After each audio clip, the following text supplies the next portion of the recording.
Check. Hello. Check, check, check, check. Biggest of red, the biggest of red. Getting some head. I'm biggest of red. Um, um.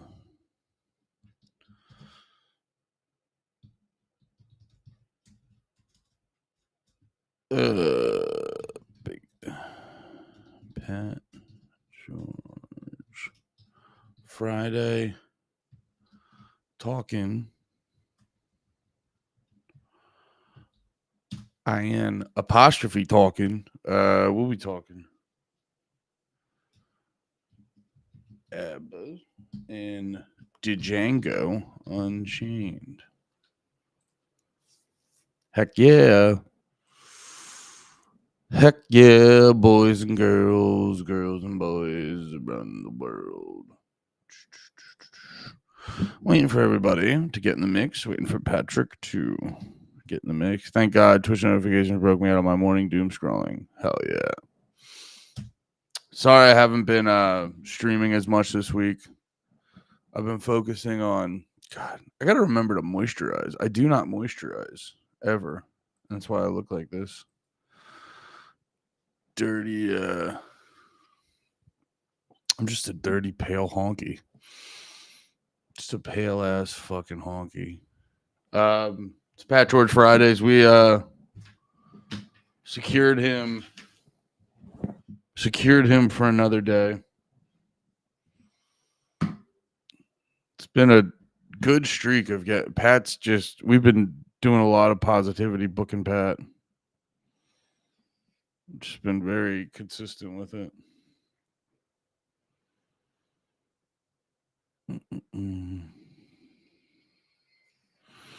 Taking a morning shit right now. Post beers. It's looking rough. Oh yeah. What beers were you having? I know it's all like. I know for me it depends on like what beers. You know what's funny? I have a way rougher morning post ciders and what the fuck am I trying to say? Ciders and teas, and it's not because of the alcohol. It's because of the it's not because of the alcohol, it's because of the fucking sugar. Sugar on those are crazy. Yeah, I remember it. And also too, if you drink a whole what am I trying to say? If you drink a whole sixer of like hard, I'm trying to remember what I fucking had. It was like an apple hard cider or something. It's when I was like, it's when those got popular and I was like testing them out just to be like, because they're fun at first, but then, drinking shouldn't just be candy. You know what I'm saying? Drinking shouldn't just be candy, and that's what it felt like. And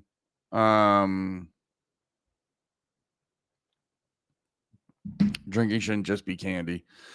And it was like a green apple one. I think I'm assuming it was like a cider or something. I can't remember exactly what it was. And I was like, this will be good. And then by 3 in, I was like, oh, it's so aggressively sugary and shit. And then it's so sugary. And then by the time I was done with all that, I was like, I hate this. I hate this a whole lot.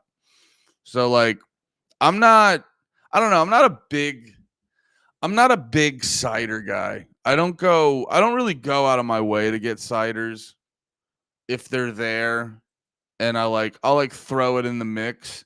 There's something though about nerdy dudes. I noticed it with my brother. No shade, just an observation. But I noticed it with my brother, and then I started noticing it. I started paying attention more times at the liquor store and shit. And like nerdy dudes love a hard cider. Nerdy dudes love a hard cider. Not sure what it is. They're tasty. I just can't drink all night. What were you saying though? What were the beers though? Bush Light. Yeah, I don't damn, why does this look better? That looks so much cleaner.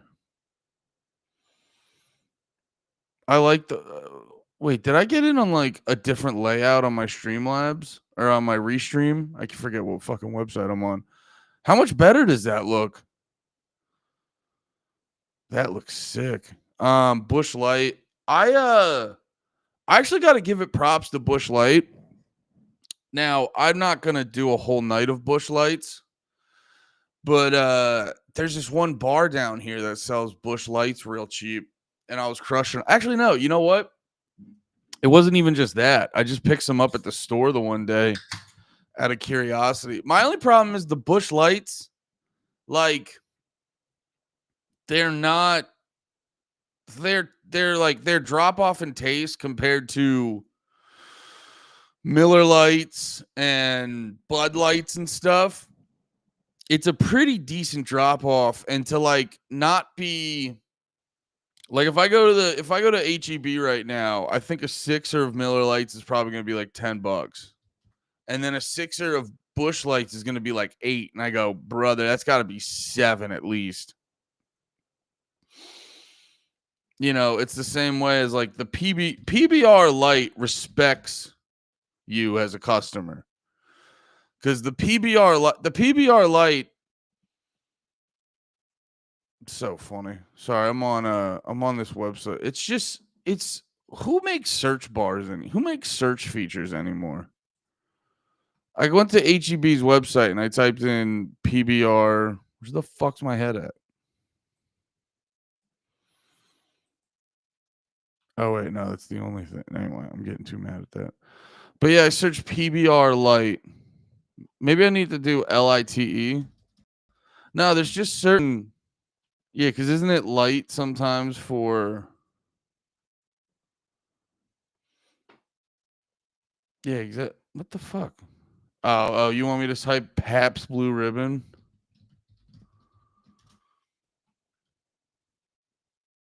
Why are you doing this to me, HEB? I know you sell the light one, but yeah, the Pabst Blue Ribbon light is very cheap. It's very fucking cheap. Who the fuck is Pat?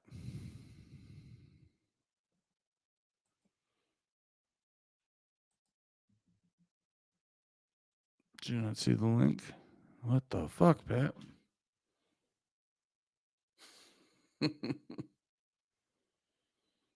So funny. I texted him. I was like, because we're in such a fucking we're in such a groove that we forget to even like schedule it. We're just like, it's one of those things like we don't even like we just do it at the same time. We don't even schedule it. So like, I hit him up this morning. I go, I forgot to text you. We're still good to podcast. He's like, yeah. And then he said, he's like, I'll be ready at 10.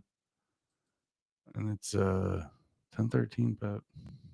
You're a literal piece of shit liar, Pat. You're a piece of shit and I hate you.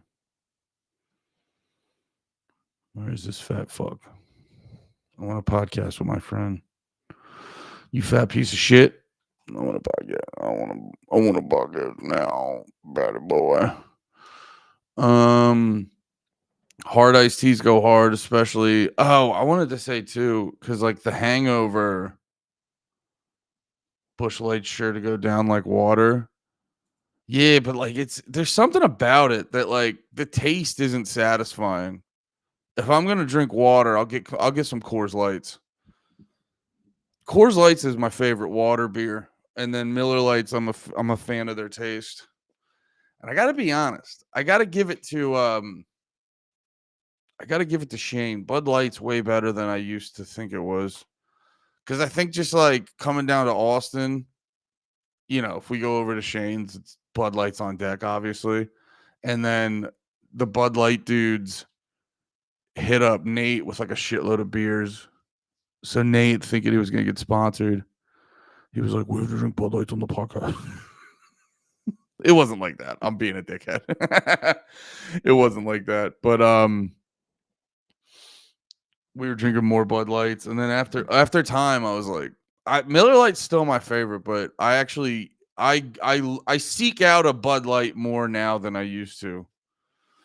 I seek it out more than I used to, but yeah. There we go.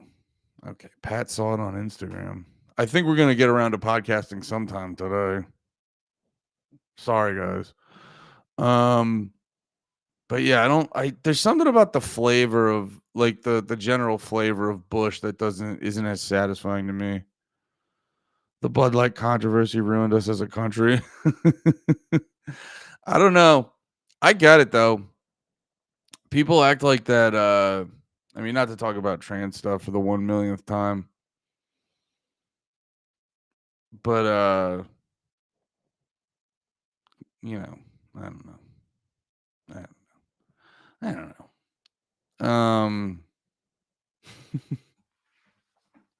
I don't know. People thought I was like mixed about it. Obviously, there was a lot of performative shit, like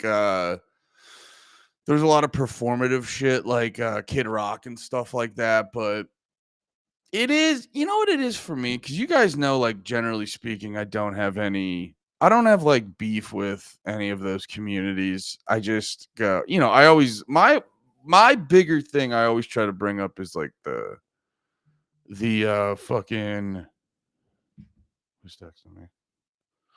My bigger beef is always like the surgeries and the fucking just don't try to be a chemist and play God. You know what I'm saying? Don't cut your dick off. That's like my thing.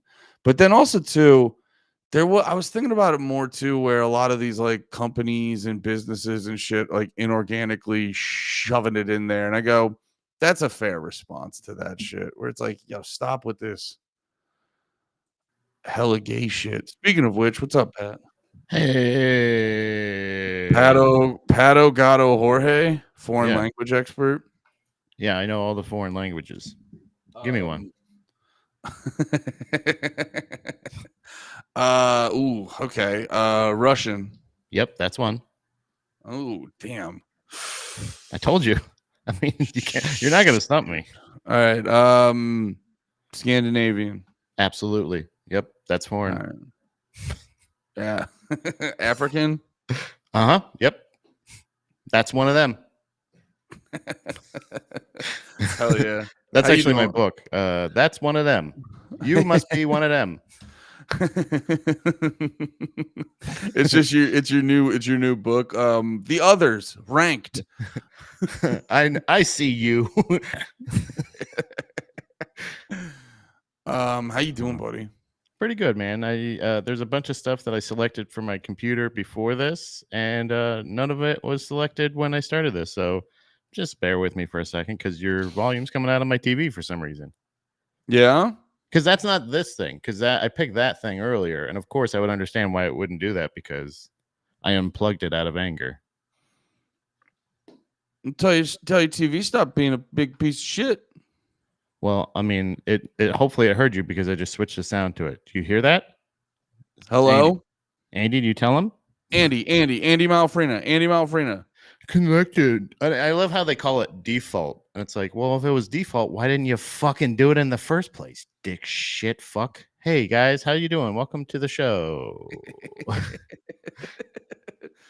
Bro, it wouldn't be a show if you weren't taking everything personally from your technology. Oh my god, it just doesn't make any sense. It's weird. It's really strange, because I've been able to use this computer for editing lately, and it's worked, fine. It's weird. It's like, I swear to God, it's like this computer is the most like a car that I've ever had, where like I just feel like it just needs to like warm up. That's really all it is. It just needs to be going for a little. That's why I try to always start it at least an hour before we're going to be recording. And if I don't, and you jack off in both of them the same amount. No, I don't use this one for bad boy stuff. I only use it. I'm only a good boy on this computer. Anything work related, I don't do bad boy stuff. You're turning pornography into your work, because you're getting you're getting loophole, stupid. You're getting corrupted by Colton's homosexual agenda, dude. Brother, he's taking you the AVNs. You're straying from Christ. I'm sad to see. That's the loophole. No, I'm working for Christ. I'm going to be working in that industry. Now I will be able to use it for work.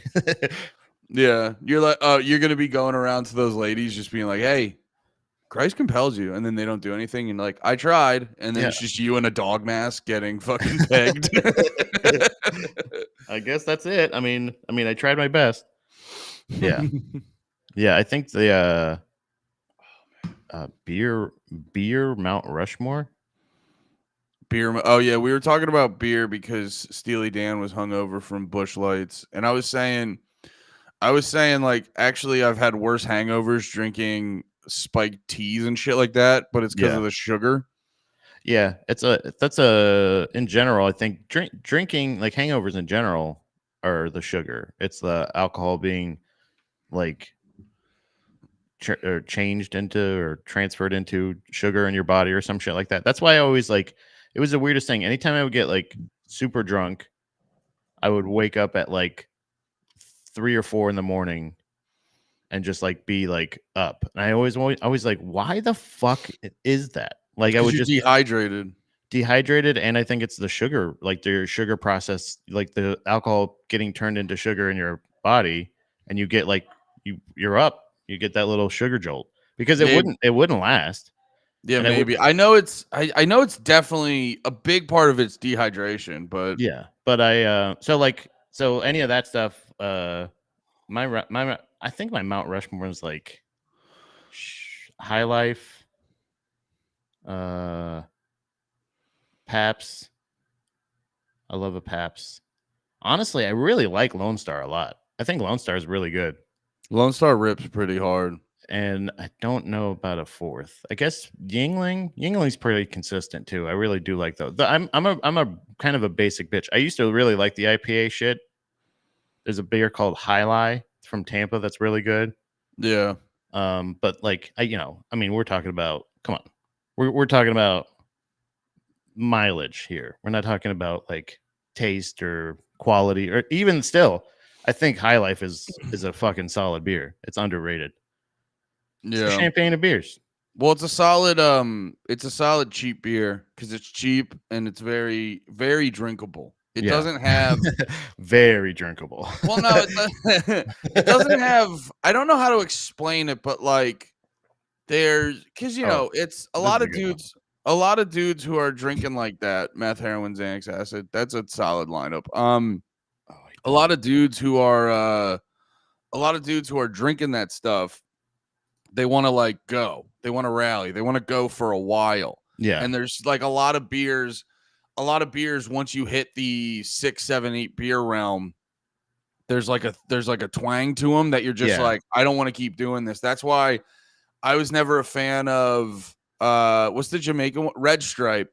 Yeah, that one's a little harsh. I had a red stripe phase for a little bit, but like it was kind of short Yeah. lived because Cuz it's just one of those things where you're right. Like it's like a well, it's so enticing. It's got the bottle. It's mhm. got the bottle. It's got the Jamaican thing. The advertising's real cool. I think everyone gets enticed by Red Stripe. Hooray, And beer. then yeah, everyone gets enticed by Red Stripe, and then when you're in the mix, it's like my barometer is like, how do you feel at the end of the 6?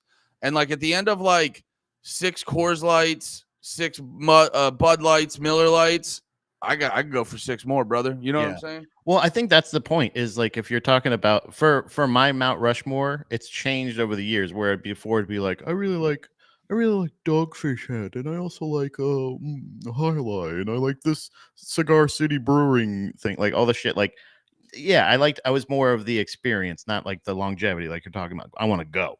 Well, So like it's so like like so but you need a refreshing beer and I think that's the thing that need like a reset. yeah, well, yeah, exactly. And so, like, Miller High Life was like one of the first beers I got. I think that was the first beer I got like drunk off of.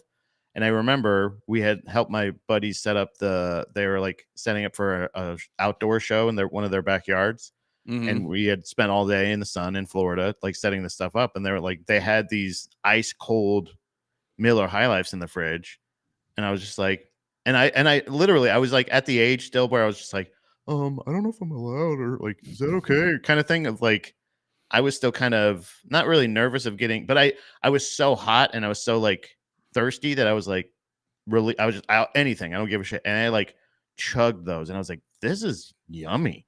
Like that was the first time I was just like, ooh, this is a crisp. Like it was like the beer commercial made sense for once. Well, there's you know what I mean? Well, yeah, it's the beers are almost representative of the mood where you're out in the sun, and they're representative of what you would. Yeah, they're representative of what you would like wear in that weather. Yeah, and it's why when it's hot out, like a Coors Light or a High Life is the equivalent of a dude in like a tank top, and like that's what you'd be wearing in that weather. Because it's like the IPAs are good, but it's like you got to hit them in the right spot, and it's like if you were out working hard and then someone just rolled up, he's like, I got a bunch of Founders all day, you'd be like, I hate you.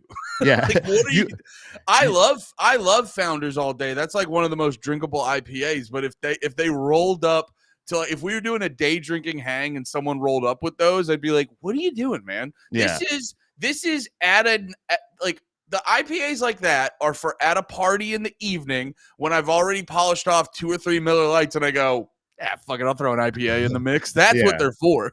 Yeah, I think the overall like refreshingness of it. I feel like you pair an IPA you enjoy or like you drink like other beer. That's the best way to put it. IPAs are to go along with something else, or like they're to match a laid back, like a more slow pace, laid back mood. Yeah. Yeah. The High Lifes, the Coors Lights, the Miller Lights, the Bud Lights, they're to get a little refresh. Yeah. Yeah. I just think the overall, I feel like the overall kind of thing of like the Mount Rushmore in general, but for some reason that one, the meth, whatever, that other one, meth, heroin, Xanax, and acid, they that remind me. Hold on? How do we do the share the screen thing again? Is it there's like a TV icon in the middle below us. Oh yeah, down there. Bing bong. You gotta stop doing that. What? It reminded me of this clip. Hold on, let me turn the sound on. Hold on. Ba-ba-ba. Bam. Does it work? Did it work?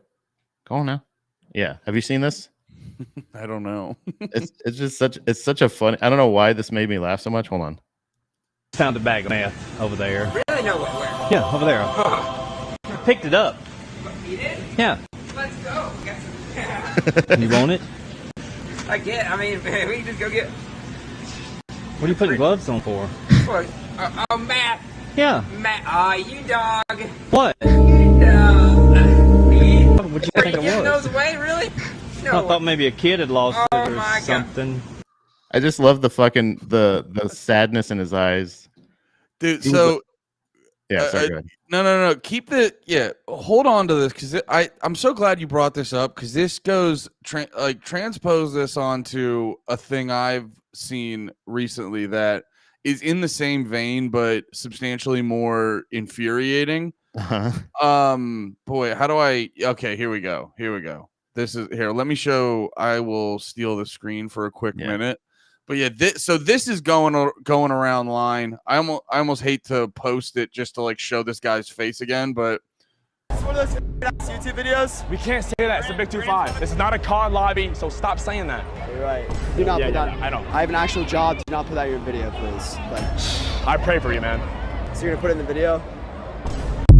So, like, I've watched that and I go, and then I'm like, wait, you actually put the video out? It's like that's how desperate you are for your fucking meaningless man on the street videos, where it's like you can't even be a bro. Where the guy like, it's like, because those videos drive me fucking nuts. Because, and I'll get back to yours. I'm bringing it all together. Don't worry. No. And those videos drive me fucking insane because I'm just like, you're like, when they get irritated at that people getting mad at them, I go, that's what you're doing.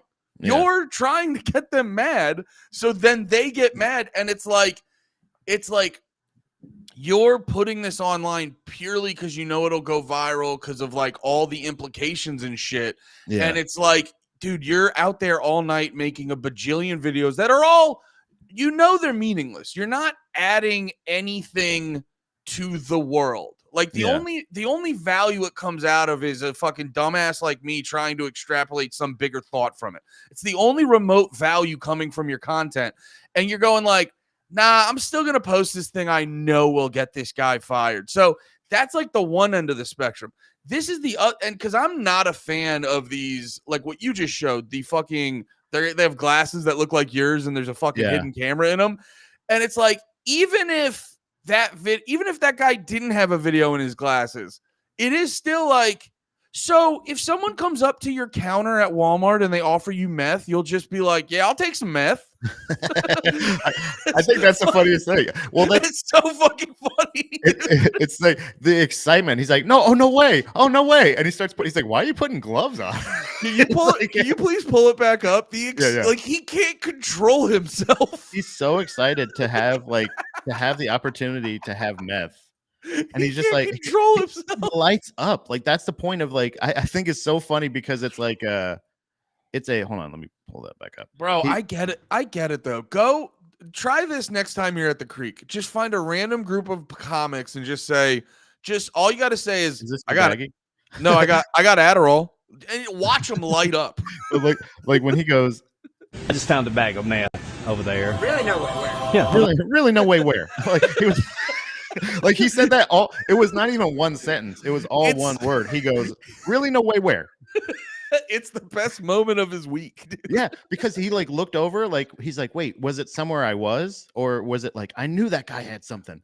Like he you know what I mean? Like it was like he had him. There. Picked it up. You did? Yeah. Let's go. Let's go. This dude rules. Like when you were talking about the beers earlier of like when you want to go, this guy is ready to go. Yeah. You want it? That's my favorite. That's the only hesitation in this video so far has been when he goes, do you want the meth? He's like, well, I mean, I guess. Like he's so flabbergasted that he's like, wait, I'm just gonna get free meth at work.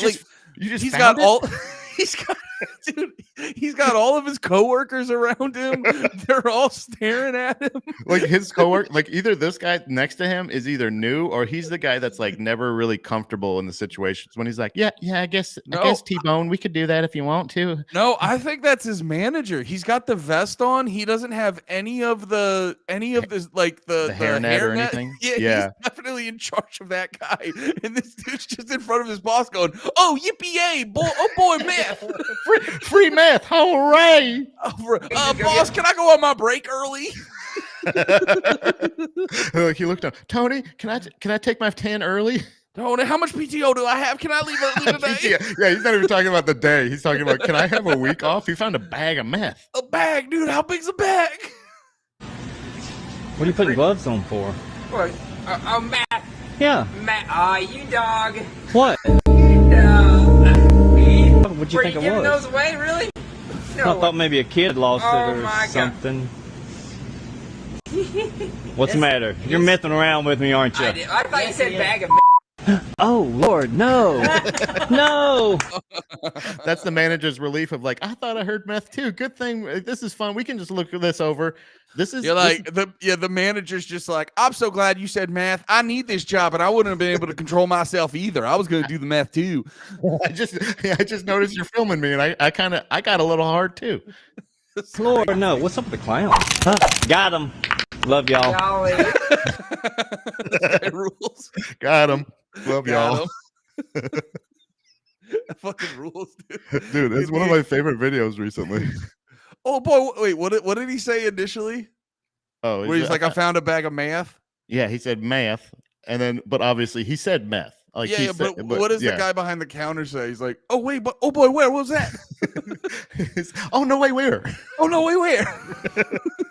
Oh no, wait, where? Let's go. That's so funny. Hey, why are you putting gloves on?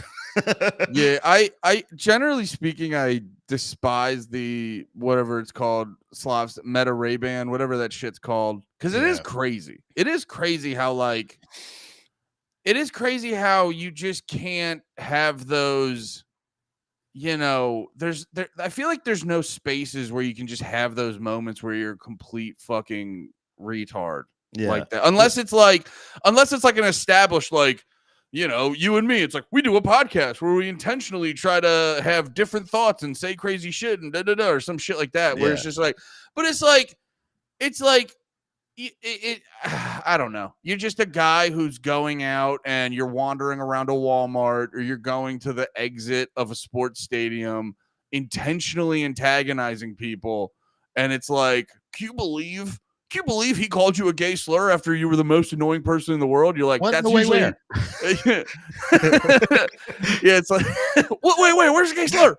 Oh boy, you got a bag of gays? It's not going to lead to that react. That's the reaction that makes that video, because it's like it's him going like it's the exact. I know what you're talking about, of like that being frustrated of somebody, like you're just catching somebody looking like an asshole, and it's like you're that's the thing, flipping you get- around you, provoking them or whatever it may be. But like there's also the other side of this that I don't mind so much, of like the harmless prank thing where like somebody goes up to old guy and just goes like, "Hey, sweetie pie, let me give you a hug," and they're just Was like, that where he "What?" tickles the little fat Yeah, guy? remember he goes like, but like I've seen those. I've seen that one where like one of the guys, I think they played it on Your Mom's House, where it was a guy going up to a guy and saying like, "Hey, you up for a good time?" And he's like, "I don't know. What do you mean?" And he's just like, but it was just this old closeted gay guy that was like excited that like, oh shit, it's actually happening. You know what I mean? Like it kind of got sad because he wasn't joking. He was just like, "Oh, really? Oh, we're gonna be bad? You want to go be bad together?" Kind of thing of like, "Oh man, you just got this guy's hopes up. Like this isn't a fun prank. The guy getting tickled was fun, but the guy like going like, "Oh shit, like you're actually into me. You wanna go fucking do it?" well, shit? Like because it's like that- you could tell he's like very, well, that's like, reserved. that is the flip side of even the silly ones are usually have an underlying deep sadness to them. Yeah, that's what I'm saying. Like, but not when you're tickling. Well, it was like we're laughing because the guy's like, "Oh man, this guy wants to do meth at work," and you're like, "Oh dear God, he has a Walmart job he's willing to ruin just for a random bag of meth he just found out existed." He's got gloves, a fucking like what's it called? The apron and a hairnet. He's handling food. That's scary. Yeah. He's around food. Like that's why, even if he's not directly handling like the meats and shit like that, like they're probably not trusting him with the slicer. Yeah. But like The other guy's handling meats, Patrick. Hey, Calm down. Hey, what's up with that clown? Hey, I love y'all. See you. Oh yeah, that's the craziest. Dude, just hit him with a fucking just a sidestep. Hey, what's that clown? Got y'all. Love you. What's Bye. happening? What's happening right now? Southern pranksters are some of my favorite. Have you ever seen Calvin? The guy who the black dude at the grocery store? Yeah, that he goes up to he's the best. It's so much. He always steals people's grapes and shit. It's so fun. I don't know why. It's just again because it's harmless. You're not stealing from them. You didn't buy these grapes yet. So yes, you pick these grapes out, but it's also like when he just puts random wigs on ladies. It's fucking hilarious. The best ever is because he's now popular. Like there was one where he pretended to have a cramp in front of a big lady, and then she like didn't even budge. She's like, "I know you're gonna put this on the TikTok. I know you're gonna put this on the TikTok." She's like, "Where the camera at? Where the camera at? Where the camera at? You gonna put this on the TikTok, aren't you?" Yeah. It's just like that's to me. I'm all for ball slapping, punching people in the dick. I like the thing with like all that shit. But if it's your friends, as far as pranking strangers, that's the level I like. I like the nice, harmless, essentially a ding dong ditch prank. Is like of like something like the hey, what's that over there? Gotcha. See you later. I love you. Yeah, is that clown? I've been working on a theory where because I'm trying not to be everything was better when I was a kid. You're like, of course it was. Of course everything was better before you had to pay rent. And so, because I am also like, no, when I was a kid, I had to print out MapQuest Direct. I like having a GPS in my phone and stuff. Yeah. And I'm trying to fine tune when it all got worse. And I'm like, it's social media. It's social media because like it's fucked up incentives and shit. So that's what like back in the day you had to have like even the most, and this we'll actually get into this on fucking Drag the Lake a little bit because we're talking about ABBA today. But even in my opinion, well, I'm not gonna get too deep. I'll save it for Drag the Lake. But like music in like even back in the day, pop music in general that was horseshit, it was still written by very talented people. And like even the horseshit had a lot of talent behind it. It was just bad execution and shit like that.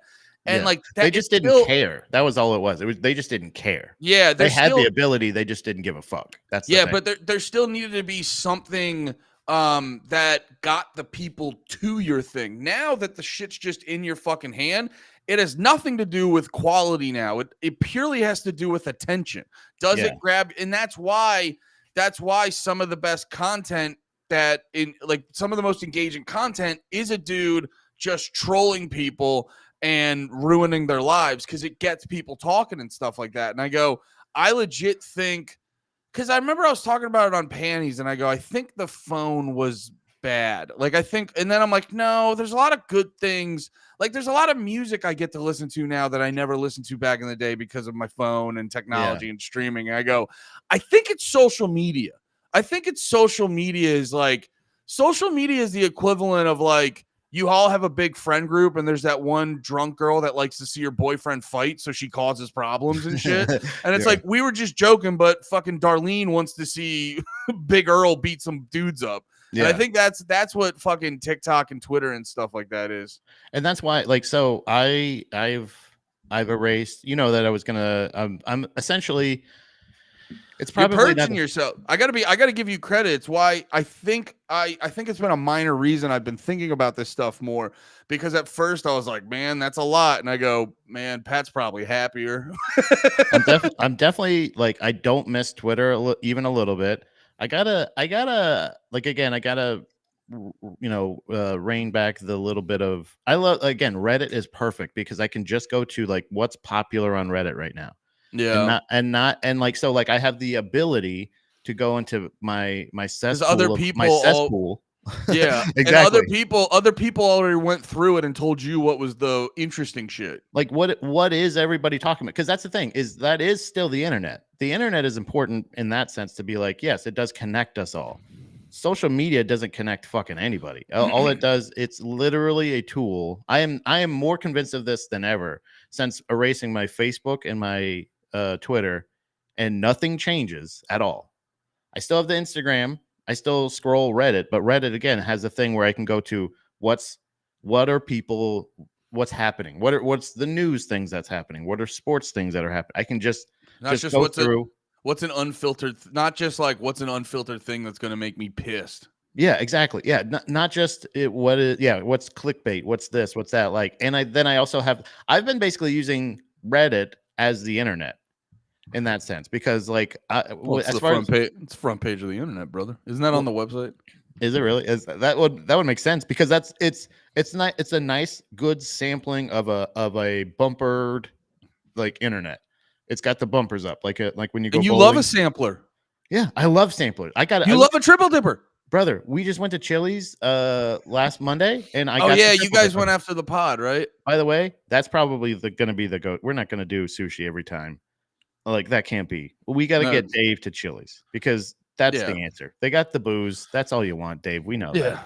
Yeah, and honestly too, in that time frame, the 4 to 6, that they got a good happy hour there. Over at Chili's. You get as many. You know what I'm saying? Like, Well, no, Dave was making me laugh where I was like, dude, I can't I'm not doing all you can eat sushi every fucking Monday. And he's like, what? You don't think you can control yourself? And I go, no, I understand my limits. I understand my limits, and I put guardrails around them. You're right. Yeah, I can't control myself at all. You can eat anything. So I don't go there often. I could have ice cream for dinner every night. I don't, because I know I'm not supposed to. Not because I don't want to. It's because I know I'm not supposed to. That's the thing. We still need to govern ourselves a little bit. But so the same thing with, so we're the sampling of anything with like just having an able to be able to go like, what is everybody else looking at, and then what are the things that I'm specifically interested in, which is unfortunately still very much. I think it's just the porn sites post more. They're more, you know what I mean? There's more of that like engagement, which is really strange on Reddit, because it's like, I don't follow more of those things than other things. I follow like paranormal shit, cryptid shit, MMA, hardcore, like Pornography. hardcore pornography, porno behind the scenes. I'm still very interested in that. Like all that other shit. Like so, You ever go on Reddit and look up the word fluffer? That's a good search. I gotta tell you those are the people that I'm interested in. The people that are they're like, I don't even care if I'm on camera. I just want to fuck. And it's like, yeah, yeah. I just want to keep guys hard. Yeah. What's the art of it? But that's the thing is like it's such a good representation of that. But like social media, if I'm posting on Reddit, I hate it because it's like it's the most frustrating thing. The autistic level of like, I try to post a cat picture on Reddit r/cats, and they're like, it doesn't meet our guidelines. What are you talking about? It's a picture of my fucking cat, you idiot. Who'd he vote for? Exactly. You know what I'm saying? Like it gets that specific to where like I'm not on Reddit to post. I'm on Reddit just to enjoy the things, give things thumbs up, thumbs down. Usually, I gotta tell you, it's for R made me smile is what I usually thumb up. I go, yeah, that's what I like. I approve of this. You're like, you know what? Actually, it did. Yeah, you know what? I went like this. I went. And I went, yeah, I'm Reddit's been my main porno search at the moment, but Google just gives me AI, and I'm like, I can't like I've realized how much I feel like the way AI is going to take us over is the more we feed into it. The more we're teaching. You know how everybody's like, AI sucks for comedy. Yeah, but everybody's using AI for comedy now, so you're teaching it. It's the same thing with like we taught it how to do the self-driving cars. When you do those things with a CAPTCHA that says point out the street signs, point out the buses, point out the everything, that's giving that information to those self-driving cars so that they can recognize them. Well, that's the thing. It's like all. I remember I when I first started to learn more about AI, I was, I went on I watched a couple, not to brag, I watched a couple of video essays, and yeah. Anyway, I got books I look at and then watch video essays, and no, a big thing they were like talking about AI. Well, AI is a little bit different because Palantir is going to put it in shit that kills us. But from a is that the one that just got treated with Israel? Palantir? I don't know. I know Palantir works with the government, and it was Palantir versus Israel just recently, right? And then they just free Palantir. Israel turned Palantir got turned to rubble, and they're like, now let's have peace, and they're like, yeah, okay. And then Israel was like, we agree to a ceasefire. LOL, JK. We gotta kill a couple of you. Yeah, sorry. We're gonna go through the weekend and not kill a few of you. God. Just a little. Yeah, sorry. You guys never let me have fun. No, but it was every time I've watched any of those about like, oh, these spaces and they're bad and they have all this shit and da-da-da. And they're like, what are we going to do about this? And I'm like, by the end of all the videos I watched, I was like, oh, you just have to go away from the phone. Like they keep, you know what it is? It's like the equivalent of, God, the chat's going. I appreciate it. Hell yeah, guys. But it's very distracting. I got to close it for a quick second. But no, it's like this thing of like, it's like the equivalent of like, brother, every time I go to McDonald's, I order 6 double cheeseburgers and I get diarrhea. Yeah. What the fuck's going on? Can you believe that? Can you believe you're like, yeah, go to Chipotle. You'll still have diarrhea, but it might be better. You're actually getting like, yeah, it'll like be more quality. They actually made the food there. They didn't just heat it up. But it's like, or go to Cabo Bob's. But no, like for real though, it's like, stop doing that. And then you close it down. And it's, dude, you know what it is? And I have the immense firsthand experience. It's FOMO, dude. They trick people into thinking you're gonna miss out. And it's like, yeah, dude, if I put my phone down, I'm just gonna be here. It's gonna be like quiet, and I'm gonna be able to like quietly read a book and hang out with my wife and pet my cat. I'm just gonna miss out on how everyone's like arguing about racial shit and the Jews, and it's like I'm just gonna miss out on that, man. Yeah, you're like, yeah, no, you're literally missing out on nothing. And that's the thing is like I feel like I need to at this point, like the people that I'm kind of tethered to via making content or other things like you and like other people, like even like Colton or something like that. I feel like if I were to like say, all right, well, sure, we just started this doing these projects or whatever that we want to promote, we want to do all this other shit, but I'm just not going to. And you know what I mean? Like, it's like, I feel like there's a level of like, so this is my, it's kind of it's like a theory I kind of have about success in general. And I wanted to run it past you. I feel like to be successful in a way, like no matter what, no matter if you're a good person, bad person, or whatever, you do have to make like hard decisions about like people you collaborate with. I was just watching the John Candy documentary, I Like Me. And they said that like there was a string of like movies that he did were like kind of stinkers. Like people didn't like, they weren't successes. They were like whatever. And like multiple people that were interviewed were like, yeah, that's what happens when you do favors. And that's when you have friends in the business and all this other stuff. And it's like, wait, what? I feel like even the nicest people have to be like, there has to be a level of cutthroatness to them. Not saying like you have to be, it's just essentially like an athlete making a business decision instead of being like, I'll take less money so I can be a franchise player. They're like, well, they don't give a shit about me. As soon as I'm not around, like I have to think about myself. So I feel like there's a level of self-preservation, but there has to be like this level of like, fuck you. Do you know what I'm saying?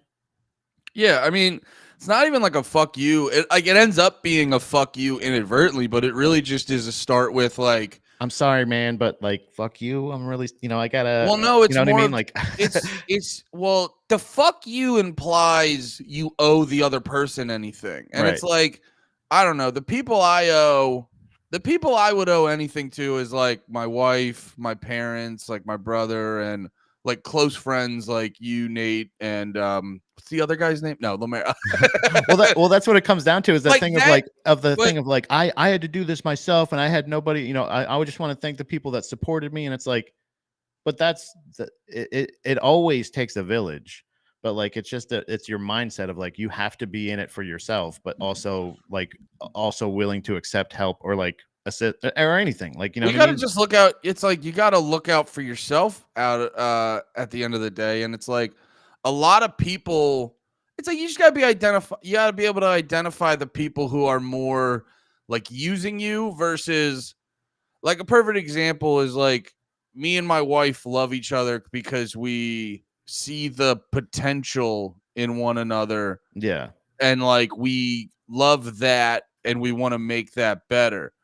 There's other relationships and like we see it in comedy all the time. We've been at the creek or the mothership and someone's talking to us and then someone with a way bigger profile walks in and you're just they literally go. You're just like I'm still in the middle of my sentence. I'm right here. You're like, oh yeah. No, that guy is on Netflix, but we were talking.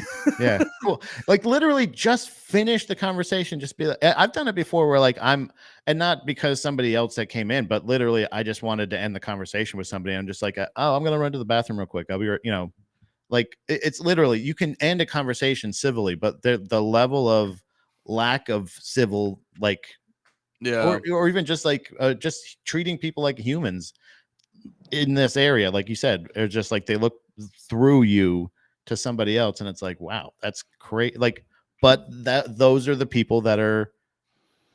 I don't know. I feel like you still have to be talented. I would hope. Yeah, you have to have. You have to have a degree of talent. Yeah, you have to have you know what it is? You have to be able to fulfill the agreed upon stipulations of your existence. Mm-hmm. You know what I mean? Like I've seen it with some of these comics that get fucking big and they like there's like a big fanfare and show element of it. And it's like as long as you fulfill that vibe, people are like, that's what I came here for. Cause that's dude, and actually, you know what? Let's get into Drag the Lake because I really want to talk about this shit. It actually correlates to the topic of today. Welcome to Drag the Lake. We are here, the two most qualified people to talk about the great band ABBA. But Swedish. Yes, if you're watching this in the future, we are streaming on my my YouTube channel. So this is why it seems like we're in the middle of the conversation, because we are.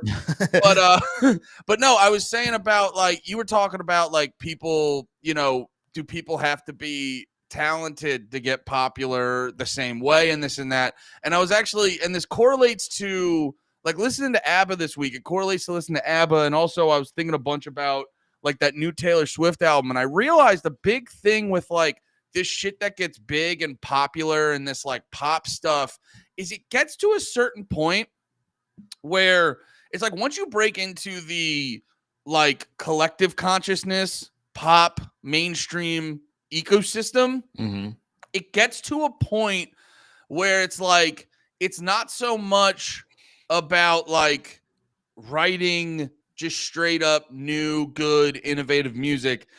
It's about, like, you know, it's about going, well, we've established this is what you get from us, and you just have to, like, fulfill that. That's what I realized listening to, I listened to a little bit of the new Taylor Swift album, and I was like, the part, and it's actually similar to, like, my general opinion on ABBA, because, like, with ABBA, I brought up the topic because I've been playing the drums more, and I was finding music that's easy to play the drums to because I'm getting back into it. And, like, a Dancing Queen comes up on this playlist I find, and I'm playing along to it. It's an easy song to play along, and it's fucking beautiful. Yeah. It's a absolutely beautiful song. Just the arrangement with the strings and the harmonies and yada yada yada, all that. So I listened to more ABBA. I put on Waterloo's a great song. Mamma Mia is a pretty good fucking song. But then I start going, like, let me listen to all of ABBA. And I just go, like, oh. And they just kind of, like, every song is basically Waterloo, Dancing Queen, or Mamma Mia with, like, the good or bad has been turned up or down. Yeah. And I was like, and then I was thinking about that in contrast to Taylor Swift. And I'm like, oh, you just have to establish a mission statement of what this is and just fulfill that every single time. And it's why it's like the McDonald's of music and shit like that. It's not the worst shit in the world, but you're like, you know, there's better.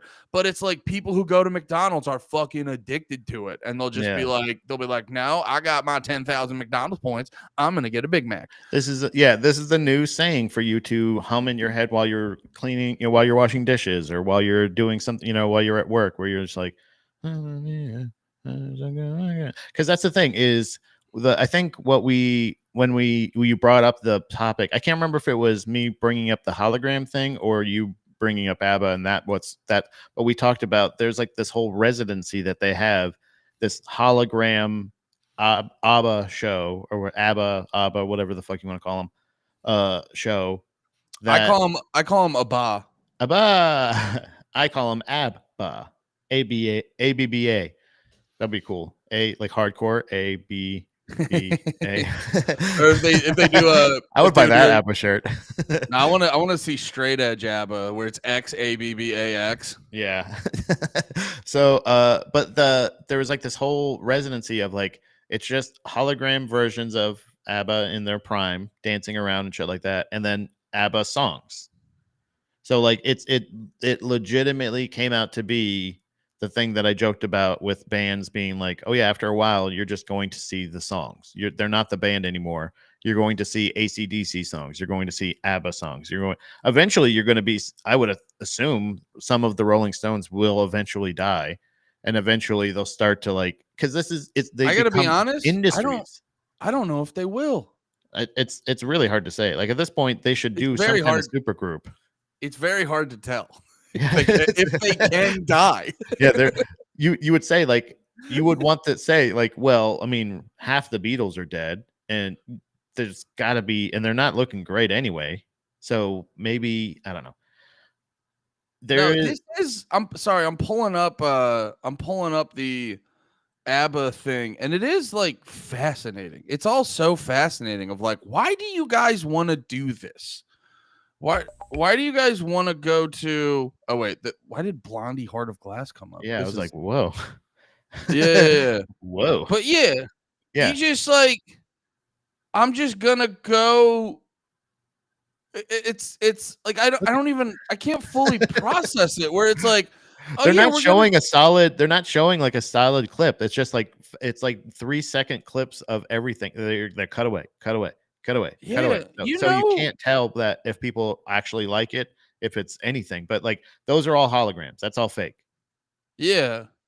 And it's like, okay, this is Like creepy to me. obviously this is the commercial, so like they pay a bunch of actors to be in their pants. Or honestly though, this looks like the full audience. Might just be a show now that I think about it. Yeah, this is. It looks like it's okay. So it's in London, but like I mean, they sell. It's like sold out. It's a residency, and it's like they're Yeah. going to tour this.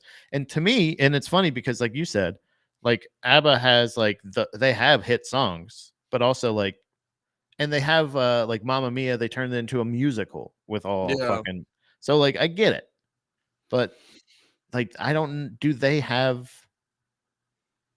I could see this with, I mean, but then you think about like AC/DC is kind of the same thing. That's just the same song over and over again, but they have longevity over the years.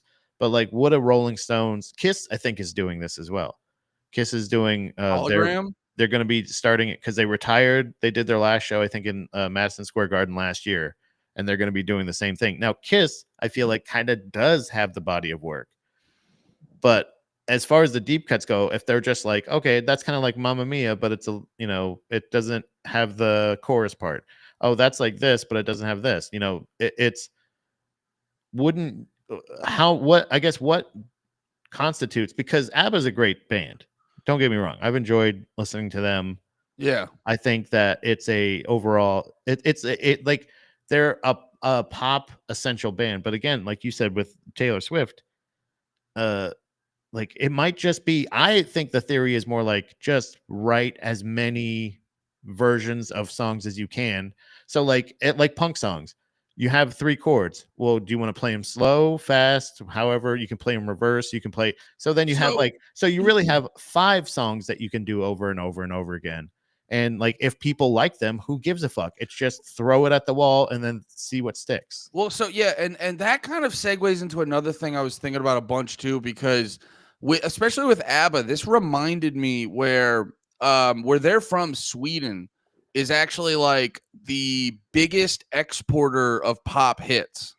Yeah. You know what I mean? Not actual, just tunes. And it made me realize, I go, oh yeah, you're in the homeland of the like just like the fine tuning of the pop song. Yeah.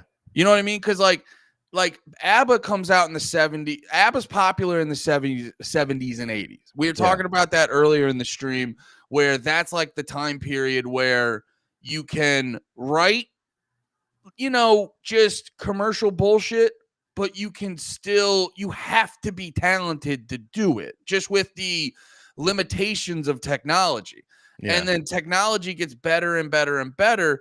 And it's just, ABBA to me is the early stages of pop music fine-tuning the formula, because, and it's very, I feel like it goes parallel to also what we were talking about, social media, where it gets to a point where you're not even like making a decision to engage with it or not. Yeah. Something's happening where it just elicits a feeling that you have it, like it hits you with the dopamine and you have to pay attention. So going back to what you were getting at about like, oh, we figured out, you were saying like, oh, Taylor Swift's figured out these 5 songs similar to how we joke about Bad Religion or whatever.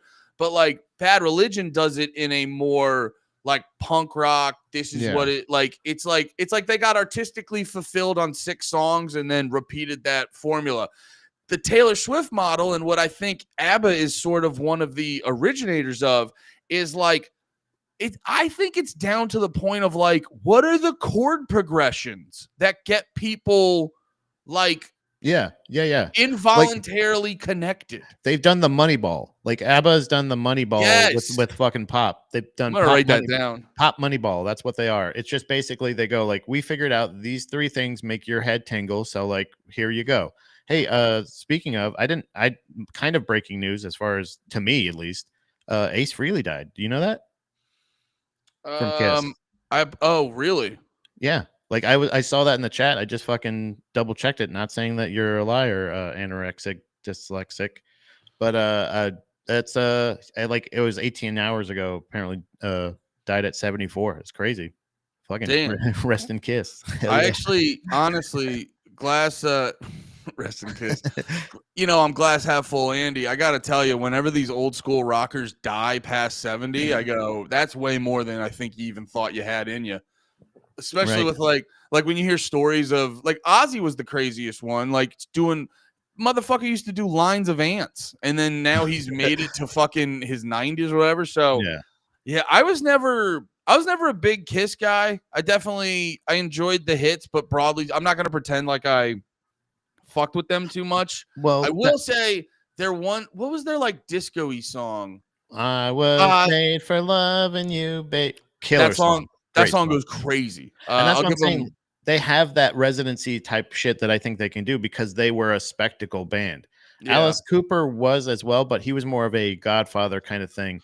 Like again, Gigi Allen was technically an innovator in performative performance or music, I guess, whatever. Like, but like that's not necessarily what you want as far as like. But who would be a hologram worthy band that of like let's say our era? Because like ABBA has this body of work and they're and they have this like Moneyball like idea of like figuring out the equation of success.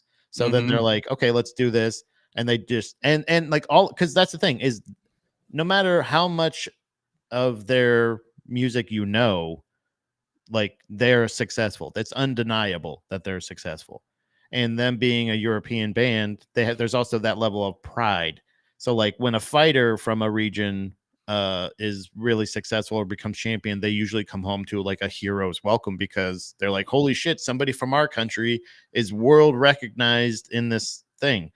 ABBA's no exception. So like them figuring this out and them doing that, what I feel like a band like My Chemical Romance would be like something because they were not necessarily a spectacle band, but they had big music. Coheed and Cambria is another one that they're like a storyteller kind of band over time. But Yeah.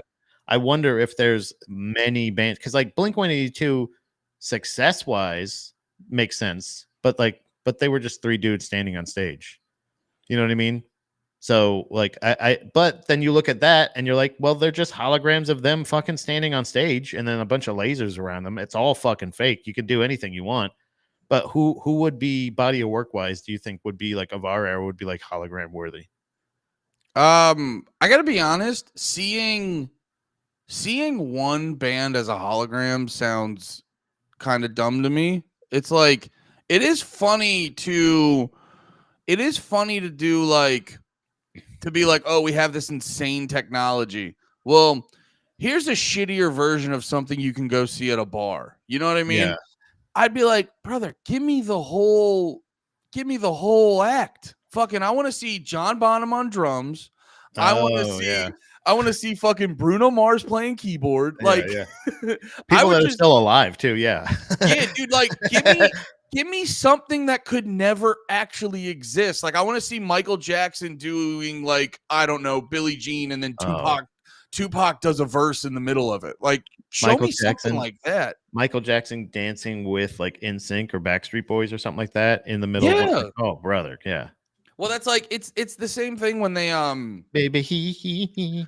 It's like it's the same logic I have when they remake a movie. They'll like bring back a franchise just for the name recognition. You're like, none of this needed to happen. Yeah. But then and I love bringing up Dune, but it's like when they did the Dune movies, it's like, yeah, because the technology is finally there to make it look cool. It's like, if you're going to have a hologram concert, yeah, show me fucking, I don't know, dude. Show me Jimi Hendrix 69ing with Madonna. That's what I want to see. This is honestly Gigi Allen with Madonna. Like, if she wants to get her street cred back, then she'll do that. She'll do that residency. Yeah. But, or like a Tupac and Biggie duet. You know what I mean? Yeah. Like have them making out on stage. Like I mean, dude, it'd be so funny if we were in charge of that and they were just like, we would get killed immediately. They're like, what? They're like, what? They're like, did the families even approve of it? And we're like, we didn't even consider their feelings. Yeah, no, they No. would never consent to this. Oh, We knew immediately they would say no, so we didn't even ask. So We they didn't couldn't even- say no. Fucking at. We use the legal system Yeah, to. this is legal. This is based off our bullshit legal system. We're allowed to do this. We just We have a hologram of Michael Jackson singing "Pretty Young Thing" to a kid. Like, it'd be really. somebody from the audience. And then we have Michael Jackson slowly attack a kid, and then people try to save the kid, and they remember it's a hologram, and they're like, Like, no! this is legal. This is legal. It's not a real kid. It's not a real kid. Wouldn't you rather this than the real thing? And they're like, what's happening? What do you mean? This is why you should be against AI. Exactly this. So I think 'Cause that we might be in charge of it. yeah, one day somebody might give us creative control of the sphere, and you're gonna regret it because we're gonna Dude. make it look out. The outside's Dude, gonna if look I like a butthole. If I was in charge of the sphere, I would just be doing like I would have the Grateful Dead in there, and there'd be all the fun little things, and then I would like make the sphere look like the outer rim shattered, and I would just have Hamas coming in on Yeah. paragliding in. You Can put you imagine everybody in bad trip mode. just making everyone at the sphere think it's When are they gonna land? When are they gonna land?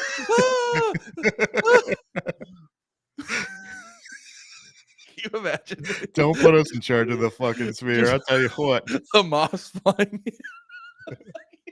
That's so funny, dude. Yeah. So Dude, you were talking. yeah. Go ahead. No. I was just gonna do another ABBA thing because Oh, yeah. no, I watched like a documentary or two about them, and it was this is the other thing about pop music that makes me laugh is like a lot of pop acts are the epitome of creativity and capitalism finding a middle ground to like take over. Mhm. And that's not a good, especially to music fans, that's not a good story to tell. They're not a big fan of capitalism. It's like in my perfect world, you do the art, and then when you have the product finish, you go hand it to capitalism, and you're like, now sell it to people. Yeah. But it's a lot of pop music is you're like, no, we're gonna get in on the mix and figure it out. And sorry, the hand motion wasn't implying anything. It wasn't implying anyone who's at the top. But no, it's like it's the epitome of it getting in the mix. So when you watch these documentaries, they just have to lie about I love the circle. It's getting bigger. When it comes that rules. If you're on the audio, check out the video. It's a good time over A here. circle just burped. Circle just burped and did some jazz. I love the circle burps. I do. They're fun. But Actually, can I take that back? I'm sorry. I don't even want to joke like that. Fuck those guys. Sorry. huh? Circle jerks. I fucking hate that guy, the lead singer, and because of him, I hate them. Because of him, not the fans, not anybody else. Fuck him and fuck them. Sorry. Who is it? Keith Morrison? Keith, dickhead. Fuck. Dick. Dick. Fuckhead. Fuckhead. Dick. Fuck. Bitch. Bitch. Fucking Sorry. stupid. Fucking. Oh, how was it writing the gayest Black Flag songs? Circle burp. Circle burp. Sorry, I can't stop laughing at this. This is my new favorite thing when someone says something mentioned in the comments. This makes me laugh so hard. Because I was posting, dude. I meant to tell you about this. We mentioned Hamas. We didn't mention Jewish people, did we? I never said Jews. I said something about people running the world, and you guys just happened to bring up Jews. I What think the it's heck is going on here? I do not understand the reference. Hamas mentioned. No, but I've been having more fun on you guys, you know me, I'm a big TikTok influencer, but I've just been posting antagonistic posts where I posted about City of Evil by Avenged Sevenfold, saying how it's like the greatest butt rock album ever written, and Avenged Sevenfold didn't like that, and then Avenged Sevenfold fans did not like that, but then there was one fan to be like, that's not that's not butt rock. Breaking Benjamin, Chevelle, Shinedown, that's butt rock. And then the next comment just said, Shinedown mentioned. And I go, who are you? Who are you? Just throughout your day, you're like, yes, dude, Shinedown mentioned. Brother, I had a clip, you know, the podcast that we did the clip thing with Colton about like facts and everything. Oh yeah. He posted one I did about Corpse Grinder from Cannibal Corpse. Like how he goes to all he the gets all claw the stuffed machines and stuff. animals. And it was so funny because I was like in the in the comments, I inspired 2 of those. I got Metalocalypse mentioned, Metalocalypse / Death Clock mentioned, like they slashed it, and then another person saying Cannibal Corpse mentioned. Yeah, I was like, it's fuck just yeah. people just get hype. I do it too. But you just get hype going. You know the thing I know. Yeah. It's but I love that. Yeah, you're right.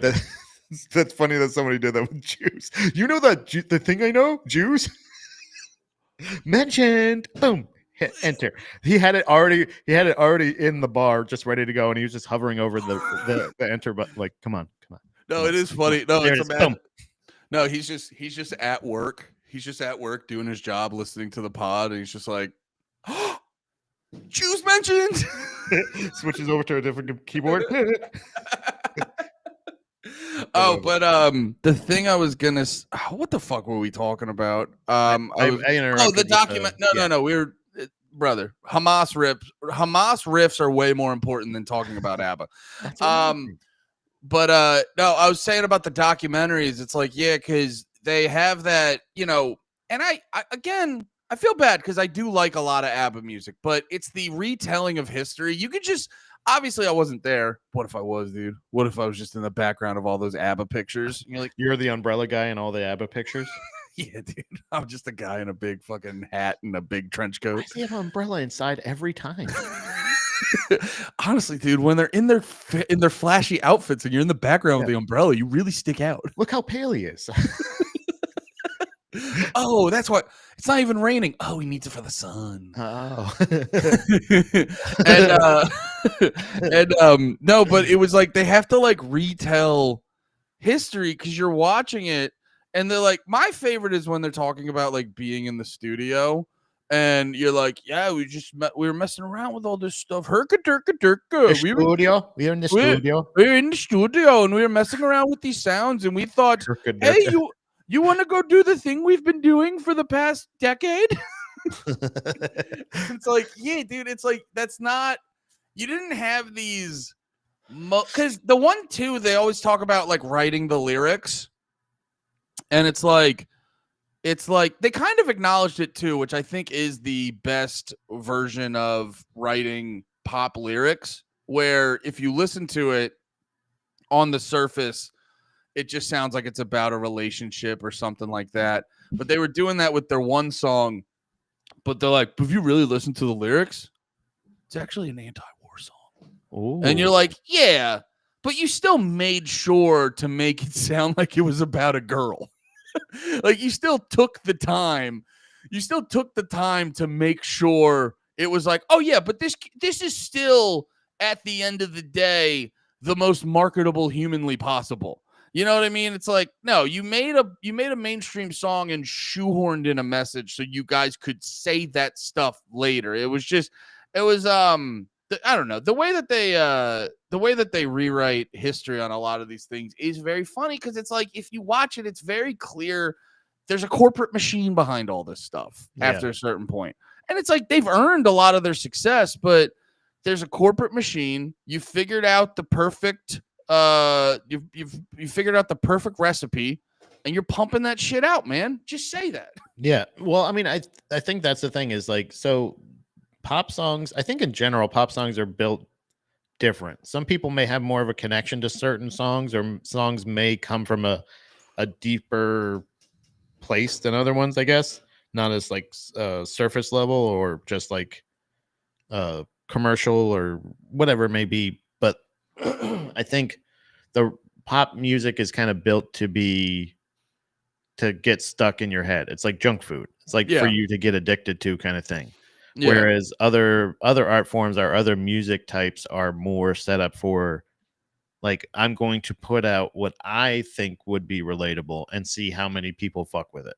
And like, let me see the way I bag it. Let's see the way that I package my trauma, if that will be entertaining to anyone. So like that's the risk you take. There's no real risk in pop music, obviously. That's clear. But it's still one of those things that like that doesn't mean that you can't have substantive pop music. I don't know if that makes sense. That's No, where like that's where like the singer-songwriter shit comes in. And that's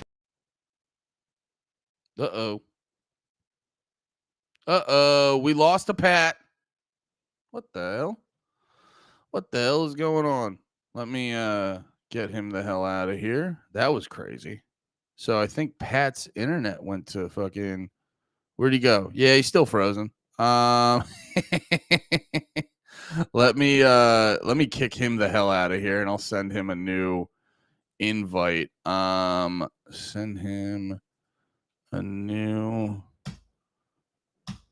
invite. Hell yeah. That was crazy. That was crazy. I think it was the Jews mentioned. You guys said I'm a damn troll? I pride myself in not being a troll. Why'd you guys say I was a damn? Oh, because of the who's this big red gay guy in every picture?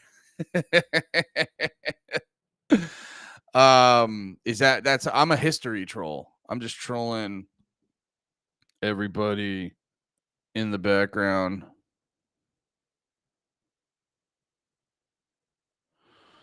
God, I can't wait to eat breakfast. I can't wait to fill my tummy with food. Damn, this is gonna be. I hope he's still there. I don't know if his like internet went to shit. Pray for Pat. Yeah, boys, we gotta pray for Pat. I'm just gonna edit this later because I don't want to just stall and ramble on bullshit while Pat gets back. Wonder what happened. I wonder what happened to the Pat.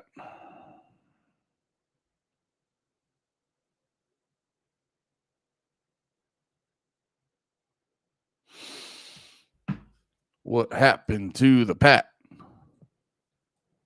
Can we all put our hands together and pray? Okay, so he just seen the new link.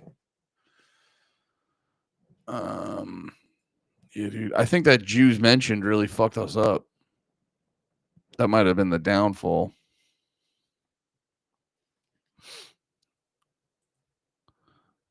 Pat, if you come back, I'll scoop you a bowl of Scouse. What's that? Is that some of your weird English bullshit? Oh my God, we got Pat back. hey. Dude, that sorry about the Jews mentioned, guys. That was we didn't mean to. Yeah, it was a Palantir drone strike. It was you just got Palantired so fucking hard. Don't worry, dude. Palantir mentioned. Yeah, Palantir mentioned. We prayed for you though. We did a little prayer circle, and I think that's what brought you back. I'm not even sure why I pay for internet. Yeah. I mean, like, what's the point of actually having internet if you can't? Your internet provider's like, oh, you want that all the time? Yeah, wait, the whole time like that. It's the same thing with I kind of, I mean, it's a different thing for Fortnite, but it's because it's free. But it's like one of those things of like when you go to do it and they're like, oh yeah, there's an update. It's like, come on, man. Yeah, they do those. Yeah, they do those a lot too. Yeah, and it's and then you play it and you're like, what did you update? Oh, cool. It's a little different. Who gives a fuck? Why'd you have to fucking waste my time? Yeah, everything's just like a little worse now. But I don't know how much my ABBA rant actually made sense or how much actually got through. But yeah, I don't know. Everyone was passionate about it. They did get real sad when you fucking. We all just assumed you died, so we all got pretty fucking sad. Yeah.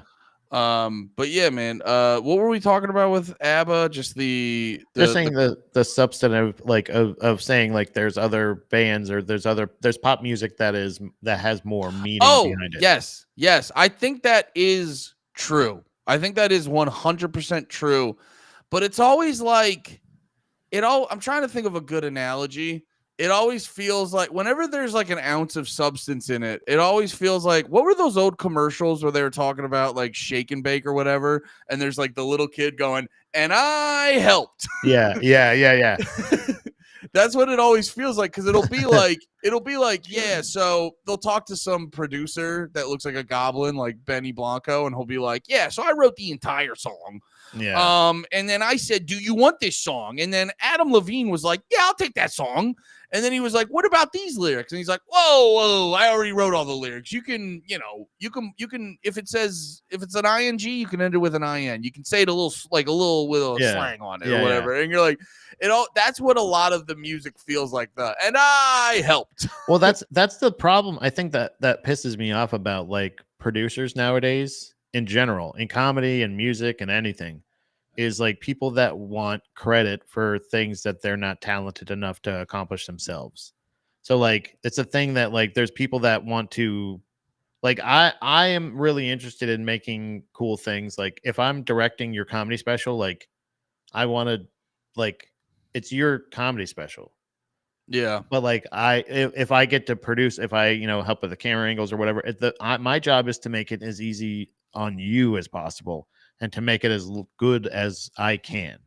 Yeah. You know what I mean? Like that's my job. But producers nowadays, like you said, they want all of the success and all of the recognition, but with none of the actual talent. Like DJ Khaled doesn't necessarily have talent. He just has an ear for music. You know what I'm saying? DJ Khaled is not a talented person.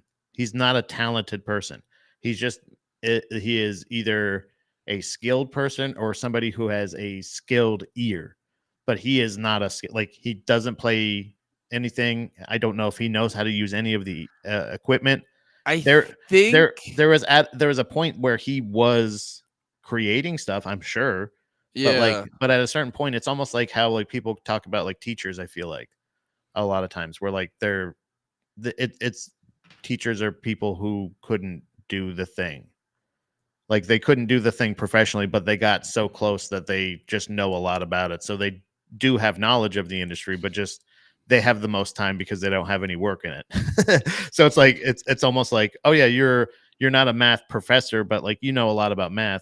Let's throw you as a math teacher kind of thing.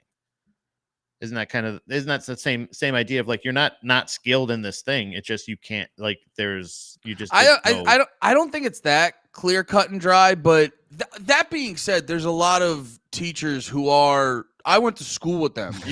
I went to school with a bunch of people who you're like, oh, you're not good at anything, so you're just gonna teach children, fucking a bullshit amount of history every year and shit like that. So I'm not defending teachers, but I think broadly I get what you're saying. Yeah, I think broadly, but no, like the DJ Khaled thing, like I think maybe he like club DJ'd or whatever, but his talent, and it goes back to the problem with the modern generation. His talent is garnering attention, and it's like everyone goes through it. It's why I turned into a hang 10 guy, because I did that mocking a dude I used to work with in a kitchen, and then eventually to steal a wrestling term, I worked myself into a shoot, and now I'm a genuine hang 10 guy. It's what people did with DJ Khaled, where they're like, we all ironically followed him because he was on Snapchat being like, here's the keys. I'm a fat guy I'm a fat millionaire and I care about my health, but I can't not be fat. And we were like, look at this stupid piece of shit. Look at this dumb fat fuck. Yeah. And then it hits a point where you're just like, he's just there. And you're like, he's a part of it. I guess the thing is, like, he didn't get, like, it was on his way to his successful life that he has now. But like we don't know for sure what he did before this. We know him as the successful music producer. Yeah. We know him as who was somebody that was like, yeah, I think it would sound good if this, which is, again, it is a skill, but it's not at the level. Even if you've done it a million times for a bunch of successful other artists, it doesn't mean that like you can be like, I'm really happy in my success, but he walks around with this thing of like we the best. We have the thing of all this other shit. Like it's a team effort. Yeah, but it's like you did your part and you did really good at it. But also like I don't think you get to claim those songs because you're not the reason they became successful. Like if you wrote a song for Jay-Z or Rihanna or something like that, then like and they perform it, you had a part in it. Obviously, you wrote the song, you gave them the material. But it's like to be like I'm to have the swagger of a Jay-Z or a Rihanna is kind of like one of those things of like, well, Yeah. if Well, people paid money to see DJ Khaled live, that'd be nuts. Well, thankfully, no one. I think, thankfully, at the end of the day, no one truly takes him seriously, and all the legitimate stars that worked with him. I'm assuming it's purely because he was locked in on that current. Because everyone forgets 2010, maybe a little before that. But up until about 2015, maybe a little later, it was unironically some of the worst mainstream pop music in all of history. Yeah. And if you go back, that's all DJ Khaled was writing. And it was like, it was what the people, not writing, that's all he was paying a guy to write. Like, maybe a guitar could go, boop. Yeah. Go, do that. Well, you know what it is? I swear to God, it was like this post 9/11 reaction where everyone started to realize like, oh yeah, our government's going around and destabilizing countries and bombing people. And it was like, because that was a real reaction on 9/11 when people were like, what are they mad about? What the hell happened? Yeah. Like normal people didn't know. So that's why Bush going, they hated us for our freedom fucking worked. And then it was like, I think this sadness of the realities of the world were flowing into Americans. And they were like, we need the most base level vapid party music. That's why turn it up. Yeah. That's why it's like, there's always like all the songs were like, we own the night. We're going to party. We're never going to fucking die. Yeah. We didn't bomb those Arabs.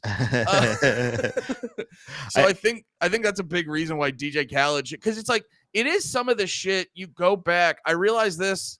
I was listening to a man who I think is very talented. I'm a big fan of, but from my perspective, T-Pain wrote a lot of stinkers, and it was like very indicative of the time. But I'm sorry, what were you gonna say? Well, no, I'm just saying in general, like that, like it used to be like something in the back in the day where like where I think we've joked about this plenty of times where like even that's a thing where studio musicians writing, recording and releasing the songs and then pop stars going and touring it and being like, yeah, there was them. Milli Vanilli famously was like one of those things where they're like, oh yeah, that's actually this lady and these two ladies and this guy singing. We need hot guys. Yeah, we need hot guys to dance to these ugly people singing. I mean, it's shocking to see how many boy bands were successful because of those creepy, gigantic fat guys. Like those, you know what I mean? Like how they're like, I'm the successful of all these young boys. It's all my decisions. I write all the songs. So like that's how it used to be, was like they were in the background, they were behind the scenes, they were like that's what it was. Nowadays it's like the thing where they're trying to convince you like no, like Taylor Swift actually feels all these things all the time, and you're like, okay, well, maybe that's been since day one. Yeah, well, that's the whole like the vapid pop star really means it. Yeah, but they're not. But no, everybody just kind of goes like, oh yeah, unless the person's out. It's just weird that like they can both be that same level of like Benny Blanco can be like, what's up, dog, and like just date Selena Gomez and like ball out and all this shit, and also just be like, I didn't do any of this. I just told him what to do. It was cool. You know what I mean? Like, but like I guess that's the thing is like, okay, so does that it doesn't negate or lower the level of the pop star. And it doesn't like it's so like they're able to exist on the same level where DJ Khaled's popping bottles and so is all the people that he wrote the songs for. And it's like, wait, what? Well, it used to be the thing was you were behind the scenes, you didn't get that success. I think it's crazy nowadays that like it didn't change at all. Pop music is still the same, where it's still people writing songs for pop stars to perform and make popular and shit like that. And now also the producers are getting that same level of like stardom and success, and it's like, what the fuck is going on? Yeah, I don't know. Well, I think it's also too like it's probably the podcast generation of everything, and everyone's starting to realize it's like globally on all topics, kayfabe is dead. So I think it's a lot of people are getting excited to be like, tell me how this horse shit is made. Yeah, And but then it doesn't discredit. Like again, once you find out somebody that looks like Benny Blanco is writing all the songs for these beautiful young women, all those beautiful young women's careers would be ruined. But no, they're just like, oh, isn't that interesting? Whereas like in the 1980s, it was like, oh, this one pop star guy is going to kill himself because it came out that he didn't actually sing that song. You know what I mean? Like, what's it, that dude? I can't remember if it was Millie or Vanilli, but one of them died from like he was like tried to kill himself, or they killed themselves. One of them did, I think. The other one, I think, died a couple years ago. No shit. Yeah, I know. I know back in the day, like all, like I honestly probably musicians, like pop musicians, were probably doing less of the writing, but I feel like they weren't just being like, oh, you know this. It's like, oh, this young lady, this song she's singing about how much she loves boys. It was written by an old Russian man. Yeah. they probably weren't talking about it. Yeah, it is. You know what? I didn't look at it that way. Where, yeah, it is kind of that. I mean, that's like the most disheartening part about life in general, where it's like, people will be like, here's how the sausage is made. And then you'll be like, now, doesn't that make you feel a different way? And then someone will be like, I've known how the sausage has been made and I don't care. Yeah. And you're like, it's nuts though. Yeah. It's crazy that they're just like, yeah, how many writers, like now it's even a theme of like people are making fun of rappers because of how many writers they have on their album. And it's like, well, you're supposed to be that. If you're not doing anything else, you should be writing raps. You're a rapper. Like that's your job. You're supposed to be doing that thing. Like that. If you go like Taylor Swift, is like, okay, well, this is a person that we can put these words into, kind of thing of like, or Katy Perry, any of the other broads that sing or anything like that. Like they just go like, yeah, this is written by this person and perform, like they just don't even, it's so crazy to me. I don't know the switch. It's almost like that Howard Dean switch of like politics of like, we go from Howard Dean to Trump in our lifetime to where like the guy was like, he's unkempt, he's not fit for. Yeah, a guy screams weird and that ruins his whole career. One time. And then he's gone. And then Trump, which this is hilarious, but you would, in the context of politics, you'd think it'd ruin his career, where he was like, he was shitting on McCain. And he was like, he got captured. I don't like people who get captured. He's a coward. He's a fucking pussy, fucking gay boy. And everyone's like, you know what it is? It's this like disconnected like irony and nihilism that a lot of people have. And I don't even blame them, because when you grow up in a society where, you don't, all your government does with your money is just kill people, and you're not, if the everyman gets in trouble, the government's got nothing for him. But if you're a giant bank that ruins everyone's lives, you'll get bailed out. And there's just this like, there's just this, I'm never going to own a home, blah, blah, blah. Am I going to even have enough money to start a family? All this shit. Yeah. It probably creates this general black cloud melancholy nihilism over fucking people. So it's probably a thing where it's like, oh, that's bullshit. We'll just throw it on the fucking pile because everything's bullshit. Yeah. Who cares? Yeah. And I think that's the thing, is like that's what sucks about pop music is it can be a genre. And country, I feel like is another one. Country just turned into pop music, pop bullshit, R&B too, to where like it used to have somewhat of an identity, a little. Like, I mean, it was still like even newer country, like when I was younger, like early 90s, mid 90s country, where it was still like super commercialized and super popular and shit like that. But it was like, I don't know, there was still instruments being played. It still didn't, it didn't feel like it was such Yeah. a ripoff. But like nowadays, rap, country and pop music are all super interchangeable.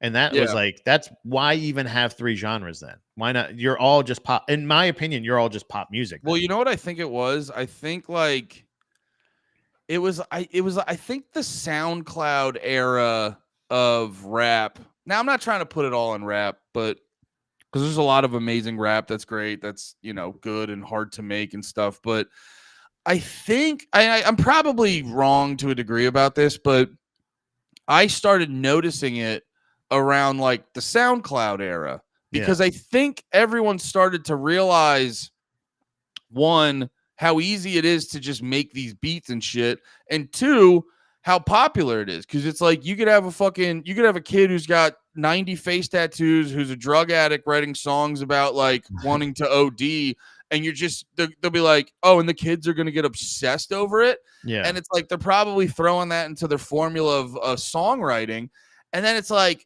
wait, so they're gonna like this, and I don't have to pay an actual drummer, and I don't have to pay a band. So I'm sure something like that got into their heads and had a huge effect on it. I think that's the thing is like it's we just talked about, or we've talked about it a couple times on No More Heroes and shit like that, but like how movies nowadays are like, well, if we're making a big studio movie, it has to be marketable in this market, this market, this market, and this market. It has to be America, China, Mexico, India, Russia. Yeah, it has to, all these, because we need to guarantee, at least on paper, that we will make our money back. Yeah. So how can we make it the least, like, we can't have this joke in here because this culture in this region could find it offensive and that could cost us buys, or they could do. It's crazy how they think of it in that wide of scale, like where the New World Order, brother, is going to be is like real, but it's like already taking over in entertainment. You know what I mean? Like it's for life in, like, again, rap music, fucking country, and pop music are three that are already just in there. They're completely interchangeable. So much so that like people like Jelly Roll, what's the other guy? The skinny, who's Skinny Jelly Roll? Post Malone. You knew the other guy that went from country to rap to country. Oh, to rap. yeah. I wasn't sure if I wasn't sure if you met Machine Gun Kelly, because he's an equal. There's another one that's just like, well, I'll just do this one now. And then what's he going to? He goes, oh, I'm gonna do pop punk now. I'm gonna go. Oh no, I'll go back to rap. Oh, well, what if I try? Like, if Machine Gun Kelly, mark my words, is gonna be coming out with a fucking country single in the next couple years, if not this year. I mean, I could see it if it's like the way his music shifted. Like, have you heard any of his newer stuff now? It's no. Well, because he did Pat, if we're gonna shit on this dog shit, we've got to research it. You're right. You're absolutely right. What am I? You know what? I take most of what I said back. Well, no, that's what I did with Sleep Token. When I was like shitting on Sleep Token a bunch, I go, no. I will listen to this album so I can properly shit on it. Brother, I unfollowed a cam girl because she went to a Sleep Token show and was like, finally get to see these guys live. I was like, goodbye. Ugh, this whore's retarded too. Look, lady. Oh, I can deal with you being a Stars fan, but like, for crying out loud, for fuck's sake, dude! Like, what is going on here? Finally, like, that's one of those things of like, bucket list. They came out like 2 years ago. That's so funny. No, I was gonna say, sorry, my phone's bothering me. I was gonna say, no, like the newest, I only listened to like one or two songs, but the newest Machine Gun Kelly stuff, he's not even like trying to be like pop punk. He's like segueing into just pop, horse shit, pop, like softcore pop music. Yeah. So it is like that dude's cheeks are for sale. Whatever the thing is, if like the jump to it makes sense, because that was the big thing Actually, funny enough, I posted a video. I got to do more of these because I don't like doing them all the time because I get irritated because the comment, like my phone's just dinging with the comment. I just got to turn the notifications off. But it is just like when you put yourself out there with those opinions, the fucking fans are rabid and they're so fucking annoying. And it's like, it's one thing to be like, it's one thing to like dog shit music. It's another thing to like talk shit to me and like, do not talk bad about my slop. And dude, like it's fun. It again goes back to the fucking point you're making where it's like they don't fucking care. So I'm posting this video about Machine Gun Kelly being like, no, he's like doing a rap, being like, why is no one talking about me when they talk about best white boy rappers? And it's like, because you haven't rapped in fucking 5 years, dickhead. Yeah. You're playing pop punk music that Travis Barker wrote for you, you fucking dickhead. And it's like, no one's going to talk about you because you sold your soul to the pop punk devil. And it's like, you don't get to be talked about like that. And then everyone in his comments are like, he's exploring different genres. I go, he's a phony to make money. Like, what are you talking about? Yeah. Oh, he just magically when people stop taking him seriously in rap because everyone thought Eminem embarrassed him. Oh, he just magically realized he's like, you know what? I'm into pop punk music the exact time that this pop punk music wave is happening. It's like, shut the fuck up. Right. And that's what I'm saying. They're all that. It doesn't mean that they're not nice people at some point, but it's just people that are like, it's not an artistic decision. This was a business decision. You decided I'm not going to do rapping anymore, so I'm going to go into country. I'm not going to go into rapping. I'm going to go into pop music. I'm going to go. It happens, and that's fine. But it's one of those things. Don't act like it's not anything but that. It's like when a player just goes like, I wanted to play here my whole career, but they just didn't give me that extra $1 million a year. And it's like, I mean, if you wanted to play here for the rest of your career, but that wasn't going to change anything. It's honestly the consumer's fault as much as it is the fucking artist who's selling out, because it's like they can't be honest because everyone's expecting them to be. It's like when they tell athletes, you're like, you're not a very good role model for kids. You're like, I throw a ball, dumbass. Yeah, exactly. Like, I'm not supposed, like, obviously if kids like you should be mindful of that and, take them on a date or whatever. But, no, no, for real though, if you are an artist or a athlete and kids are a huge fan of you, be mindful of it to a degree, but you're not their fucking parents. It's like, you're not supposed, and like people expect this thing of just like, oh, you like went to college and got really good at that specific sport. Well, you should be a role model for my child. You're like, I just learned how to fucking run a ball really fast. I don't have kids. He's like, it's like, I got to worry about raising my kids. I don't got to worry about your fucking kids. And it's like, as consumers, we expect retarded shit. It's always what I joke about with like Pedro Pascal. Like, obviously, it's weird how much he pretends to have anxiety and then gropes women. But, like, other than that, when everyone's like, you believe he's so weird? I go, I want him to be weird. That's how he's an amazing actor, you fucking morons. Stop expecting artistic people to be normal. They're not.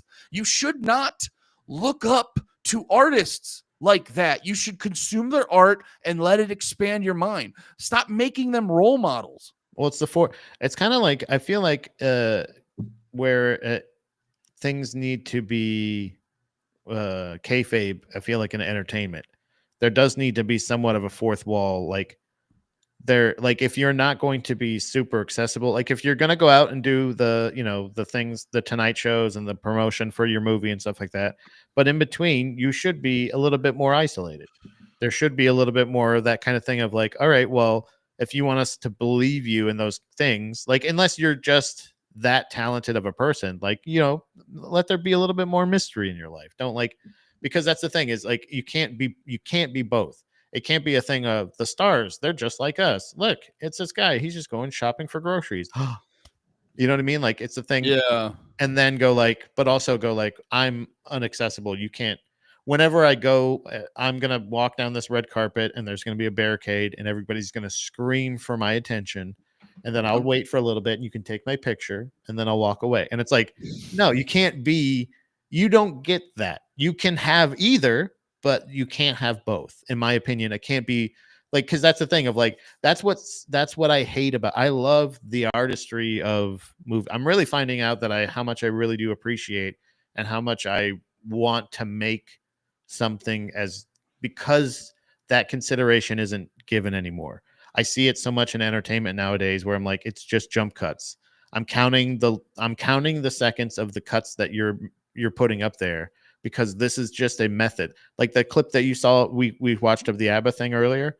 That's literally that's a technique in like promotion is whenever you make a clip or whenever you're putting something out. Yeah, just bam, Just bam, bam. have less than 3 seconds for each clip, and that will keep the person's attention.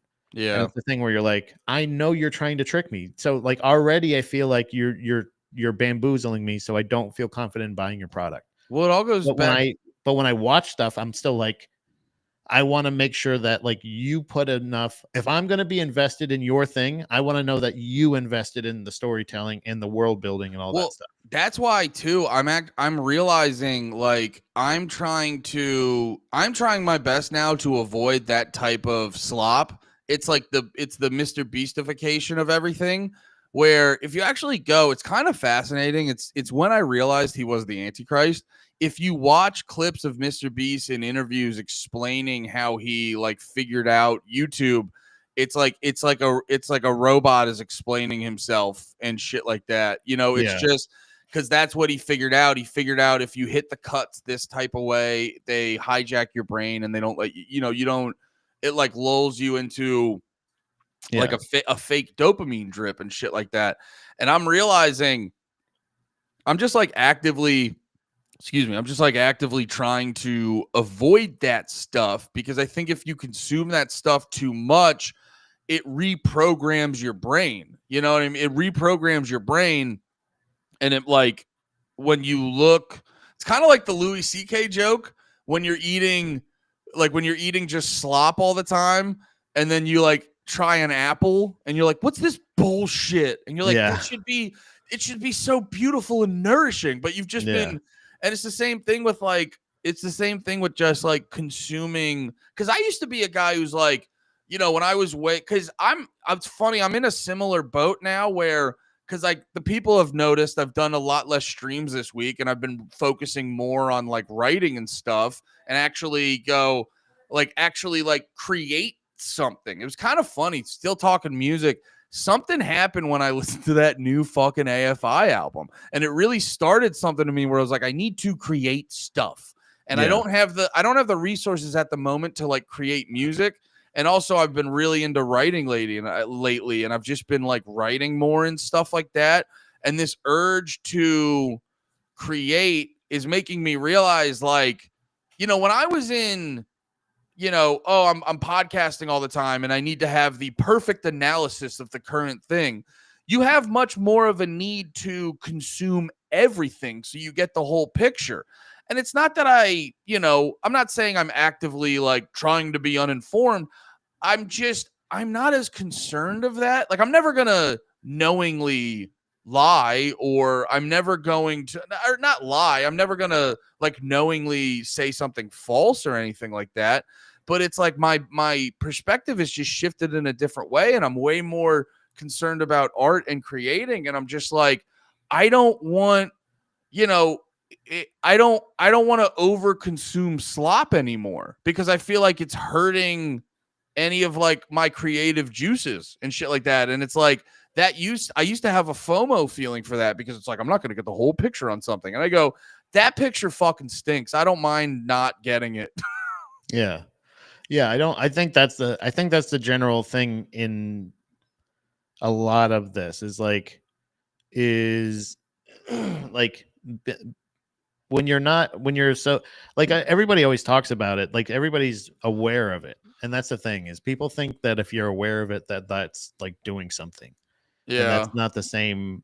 It's not the same.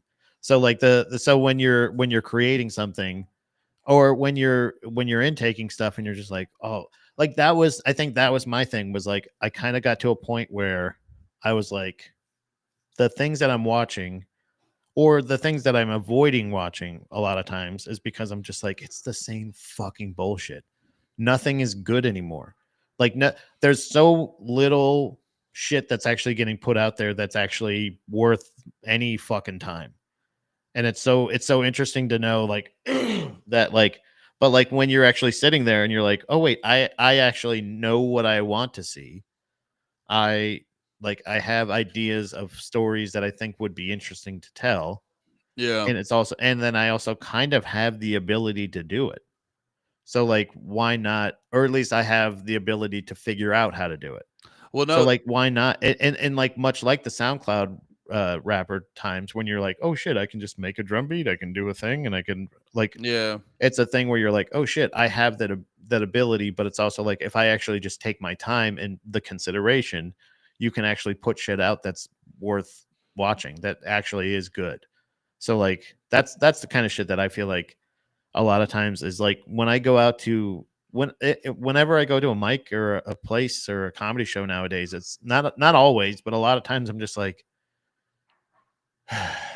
you know what I mean? Like, I because feel you, brother. because it's just like, it's like one of those things of, it doesn't matter how much effort or time I put into it. There's so many different factors that are in play in this moment, and there's so many other comics that didn't put the time or effort in it.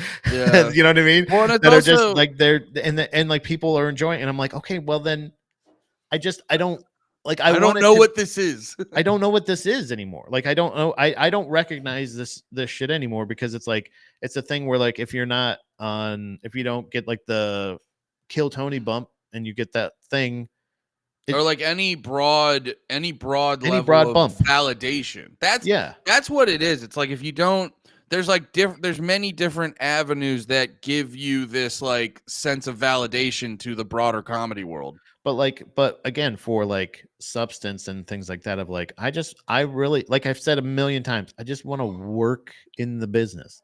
It's a thing where, like, I'm somebody who comes from bands. I'm somebody who is like, I like collaborative efforts. I'm Yeah. not, and the reason I'm not into it for that same idea of like, I gotta hustle, I gotta do this thing, is because when I go do fucking the comedy shows that I'm on, a lot of times, no offense to anybody else, but a lot of times, like, if it's a mic or it's a Tuesday at a bar, and like, I can do that anywhere, man. I don't like, it doesn't feel special here.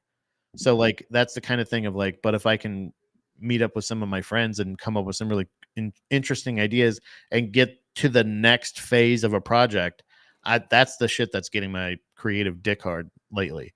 Is that thing of like, That's so funny, dude. You and me are in a very similar wavelength right now. Because I've yeah. been having broadly similar feelings about stuff. Even best case scenario, I even thought about this. Even best case scenario, like, comedy wise, right?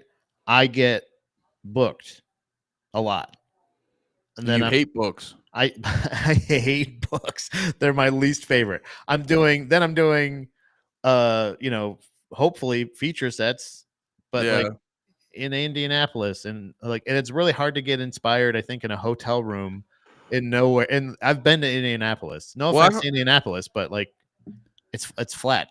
Well, It's like, there's nothing. well, I get what you're saying, because I've also hit a certain point in my career where I go, well, that whole everyone figures out my brilliance didn't happen. Yeah, I'm not. Well, I guess I'm not getting discovered yet. It's been about almost 11 or 12 years. So I guess so. it did just click in, and everyone realized I was the new white hope of Wait, hold on. My phone. comedic thought. Hello? No, telemarketer. Oh, I thought it was I got excited. It said spam likely. I thought, I'm in the money. I thought it was going to be another.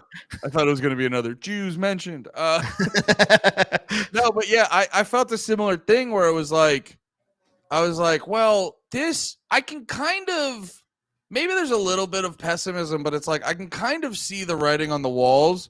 So it's like, that looks real boring and sad.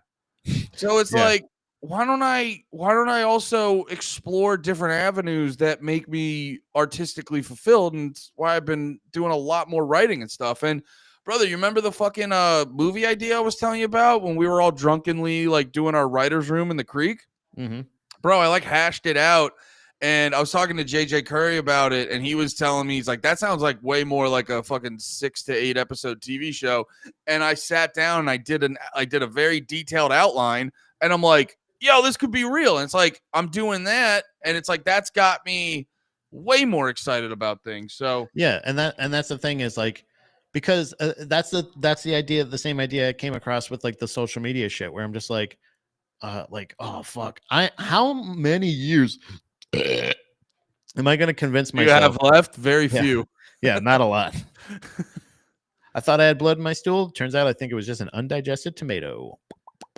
So, See you next week, guys. that's the outro we've been working on. That's our catchphrase. No, Actually, do you want to pause this and start up No More Heroes? I have to piss really bad. yeah, we can do that.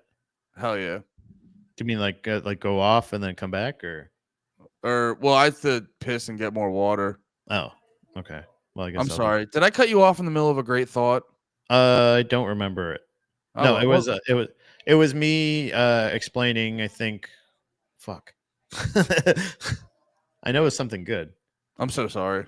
That's all right, brother. I'll remember it. All right, I'll be right back. I'll just think real time.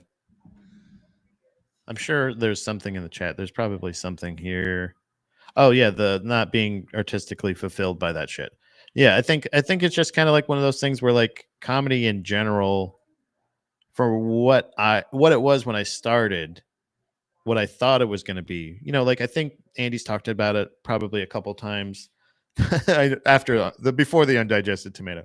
No, there there's a thing with I think like in general when there's like a level of like, okay, so like we all are fans of like Opie and Anthony or what was the other like Tough Crowd, shit like that. All of us, Lemaire, Nate, Andy, me. I was gonna say Pat, me. We all me, Pat. We all like connected on this like shared fandom of and like appreciation of the same style and like era of comedy. We were all kind of a fan of the same class of comedy, and we all had very similar outlooks and like silliness, goofballery, all that's things where you could see, or I could feel at least early on, like, oh shit, this is a fun, like, this would be a fun, like, comedy troupe. If we could do sketches and shit like that, if we could do this, then we started doing the small time comedy heist. We started to film little things and put together comedy shows. It became a production squad. That's essentially what it was. And what I've always talked about in like comedy in general, what I'm searching for is like, where's my place in comedy? Where do I serve the best utility, essentially, of saying like, I don't have to stop doing stand-up, I don't have to just do anything, but as far as what's the thing that I can actually help the most, and I feel like it's in writing, production, direction, whatever stuff like that, the behind the scenes shit that I'm like, most people, at least especially in like stand up and stuff like that, I think aren't necessarily comfortable with taking those like, oh no, I'll write the jokes, you go perform them, I'll go do this, you go do that, like whatever it is. Because again, what we were talking about in on Drag the Lake was the idea of like producers needing that credit, where it's just like, no, I'm fine with the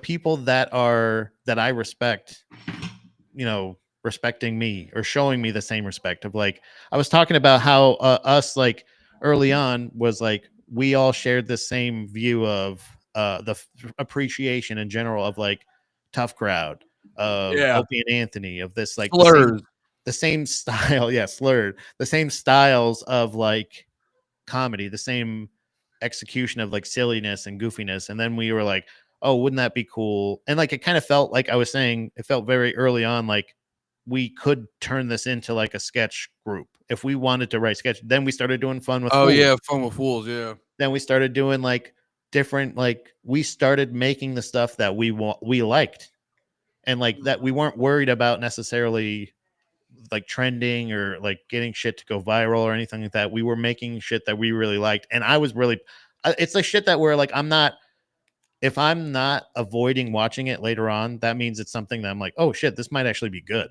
If I'm not like cringing at having to, like, I hate watching shit that myself and stuff like that, but every once in a while, like if you just caught up, like this is a good topic, this is funny, or whatever the fuck it is, it was something that, it was shit that we actually believed in. We were doing that shit. And I said, one of the only things that I've ever really wanted in comedy was like, obviously I thought, be funny, be consistent, and it'll work out.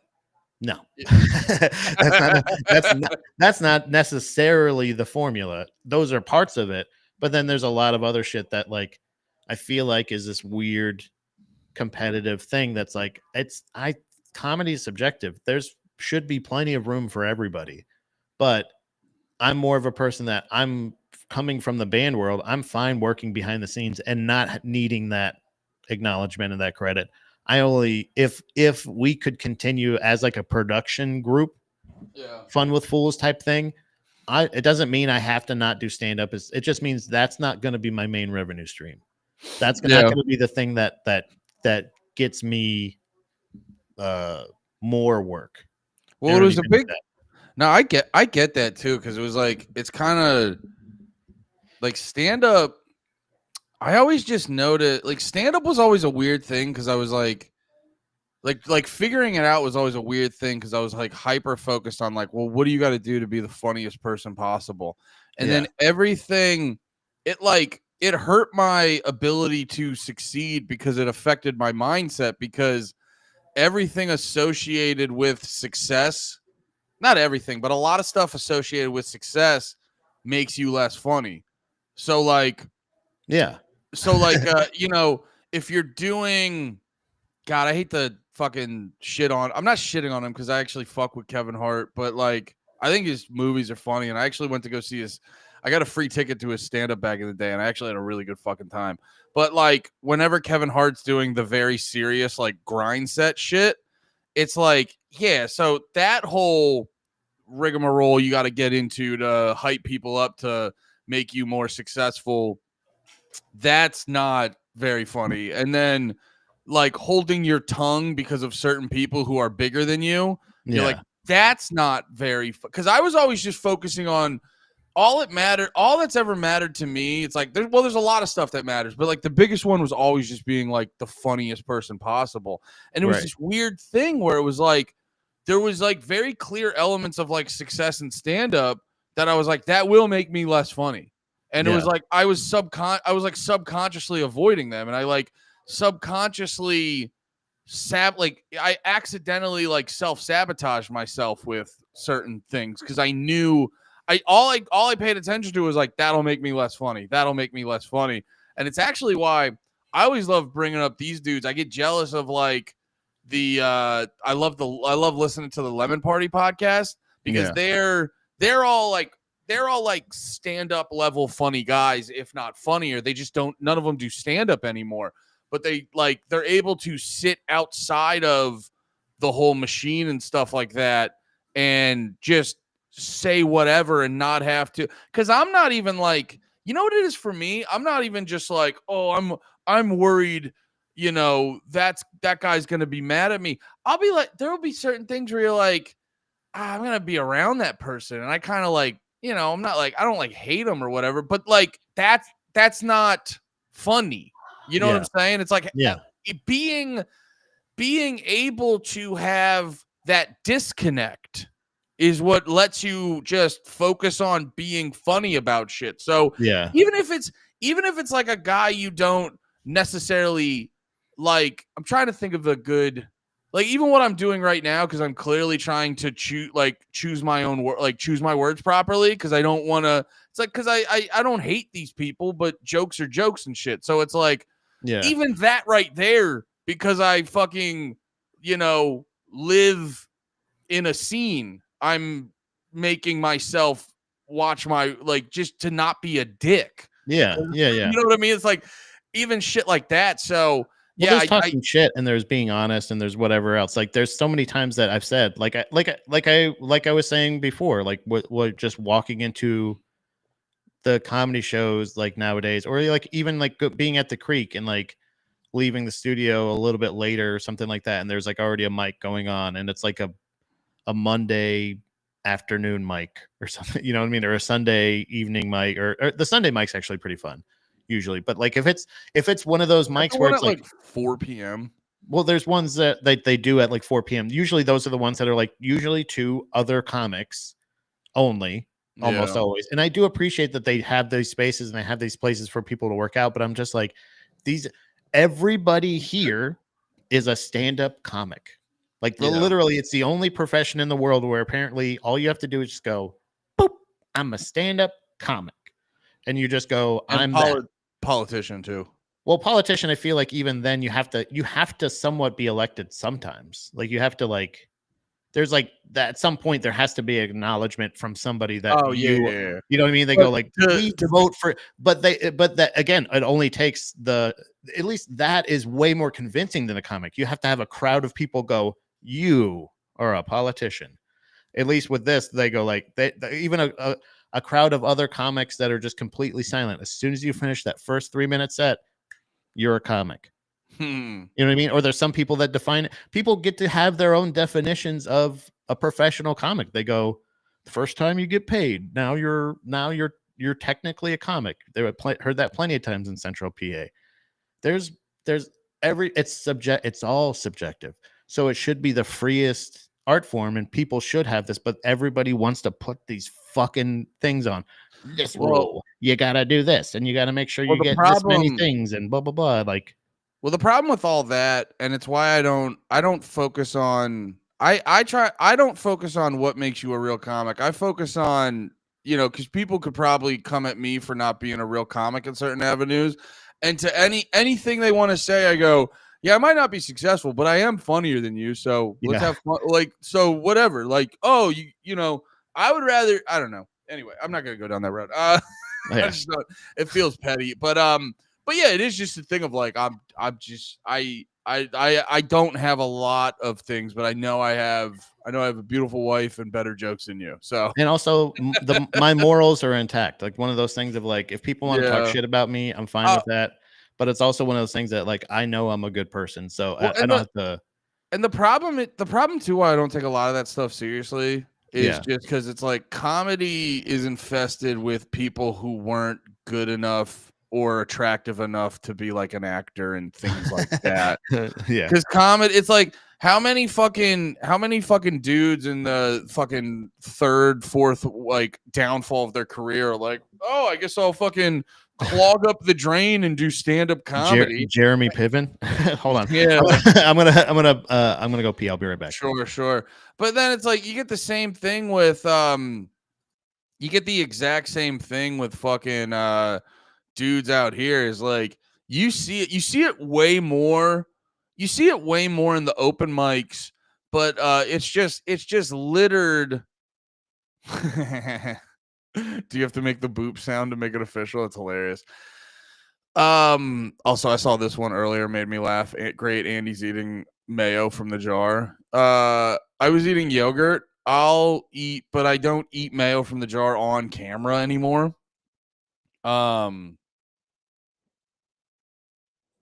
I don't know. I mean, you know what it was? It was like mainly the good comics got to you. And also, I will say this, where you say comedy back then felt more like an exclusive group to be part of. I think what was, well, one, people weren't consuming on the daily basis as much comedy. So like a lot of comics that you go back now and realize that they were just okay felt like fucking motherfuckers hitting you with haymakers.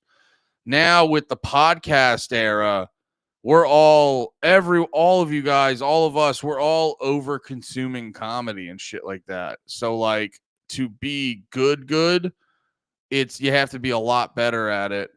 So like I wouldn't say the bar was lower back in the day. It was just different. Cause like I'm gonna keep it a buck. There's a lot of legendary comics that you go back and watch their shit and it still fucking rips. Like fucking Cosby's the best example. Like his stuff still rips. I think Pryor shit still rips. A lot of old George Carlin still rips, but there's a bunch of shit that is like held up as some of the greatest shit just because it got popular, and it's like it does not rip the same. It does not hold up the same way. Like I take no pleasure in this. I'm a big fan of his, but like there's a lot of Eddie Murphy shit that you go back on. You're like, what was this? You're like, comedy was, and like Eddie Murphy's one of the best. Don't get me wrong, but there's even some of his older shit where you're like, what is this? This is not, you know what I mean? And it's like, there's a lot of comics like that, but I think it was just like we weren't all listening to 90 podcasts a week, and we weren't all consuming so much fucking stand up now. It's just, you know what it is. Pat was saying it like everything's bad now, and I would just put one caveat on it. I think everything's much more hell yeah, dude. Everything's much more disposable now. I think that's a big problem. Is it's like I was watching, what the fuck? Like if you look at with like if you look at how like technology's made, it's like, oh, you just get a fucking new one. So it's like they don't put the same tender love and care into shit. Or like when a video game comes out, it's like most video games aren't finished when they come out now, and they'll be like, yeah, we'll do a patch in a week and it'll be okay. So it's like, because everything's so disposable, the first version of it's always like, or it's like whatever. Back in the day, if you sold a video game and it was fucked up, the game's fucked up forever. Yeah. So like, and it's the same thing with you know, like that's why all of our furniture is like bullshit IKEA, because it's like, well, if it breaks, I'll just go buy another $50 end table. Yeah. And it's like, no, that end table. How many of us grew up with a fucking end table that was older than us? Like, Yeah. You know Or what I mean? TVs, cars, any of that shit. Like, it just becomes so the obsolescence. What is it? Product obsolescence or whatever. So it's the same idea of like the product is usually your skill, your singing ability, your comedic ability, your acting, whatever it is. It's like there's always seems to be some kind of limit for people. You know what I mean? Like, unless they're willing to do the work, like you got to continue to work at anything. So like but they're not willing to continue. Like, again, there was a clip I saw of like this guy that collected, like, had his whole like house was like a collection of vacuum cleaners. He had nothing but vacuum cleaners. And I was just like, this is crazy. Like, yeah. The guy has his own women's history museum in his house. Like, just because he's just that dedicated. You know what I mean? Is that a joke? Yeah. I just thought of. No, that's so fucking funny. Just because he's that dedicated, you know what I mean? Dude, that'd be so funny. Like, they'll be like planned obsolescence. Sorry. That was what it was. I believe in planned obsolescence for a lot of stuff. I think other shit is just like, we don't care. It's so easy to make. Well, people don't realize the same thing. Like you were just talking about, that they're firmware. Like, this is a hardware, but the firmware, like, you can update it. You're part of that. You can be obsolete. Like, unless you update your fucking firmware, you're fucking dumb. So yeah, but I know I didn't want to move Pat. That's such a funny joke to be like the Women's History Museum. Oh no, you know what you should do? That'd be also a funny thing to do, where you go to like you're in the appliance section. I call it the women's. I don't know. You're the comedian. You figure it out. I gotta give you props. I gotta give you props. That's such a fucking funny joke. Modern art. But legitimately, when I'm watching this video of this guy collecting vacuum cleaners, I'm going like, I don't know. Dom said something like, that's weird, and I was just like, no, I like this. I'm very interested in this. Like, I want to know what's your favorite. What do you think is the ugliest design?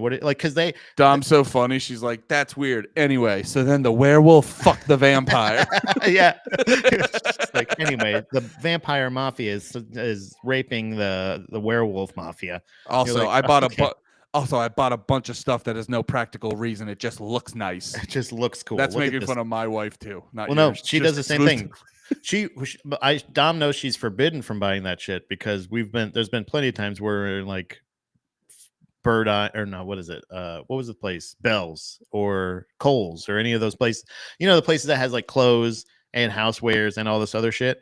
And anytime I'm just like, look, what is this? It's just 3 big yarn balls. And she's like, it's decoration. I'm like, but what for what? What is it? It's just so you can look at 3 giant shiny yarn balls, and she's just like, yeah, and it's just like, it just looks nice. Like, it fucking sucks. It's a waste of, or like a big glass ball. Yeah, Like you got to said, give like, you got to give it to them though, because that I feel like that creates the feminine masculine balance of life. right, yeah, Is like men are task oriented, we're problem solvers, and then that makes money, and then we buy our women yarn balls so they can smile at them. yeah, And then they make us happy, and then we have more drive to forage for them it's the or back and hunt. forth. Yeah, Yeah.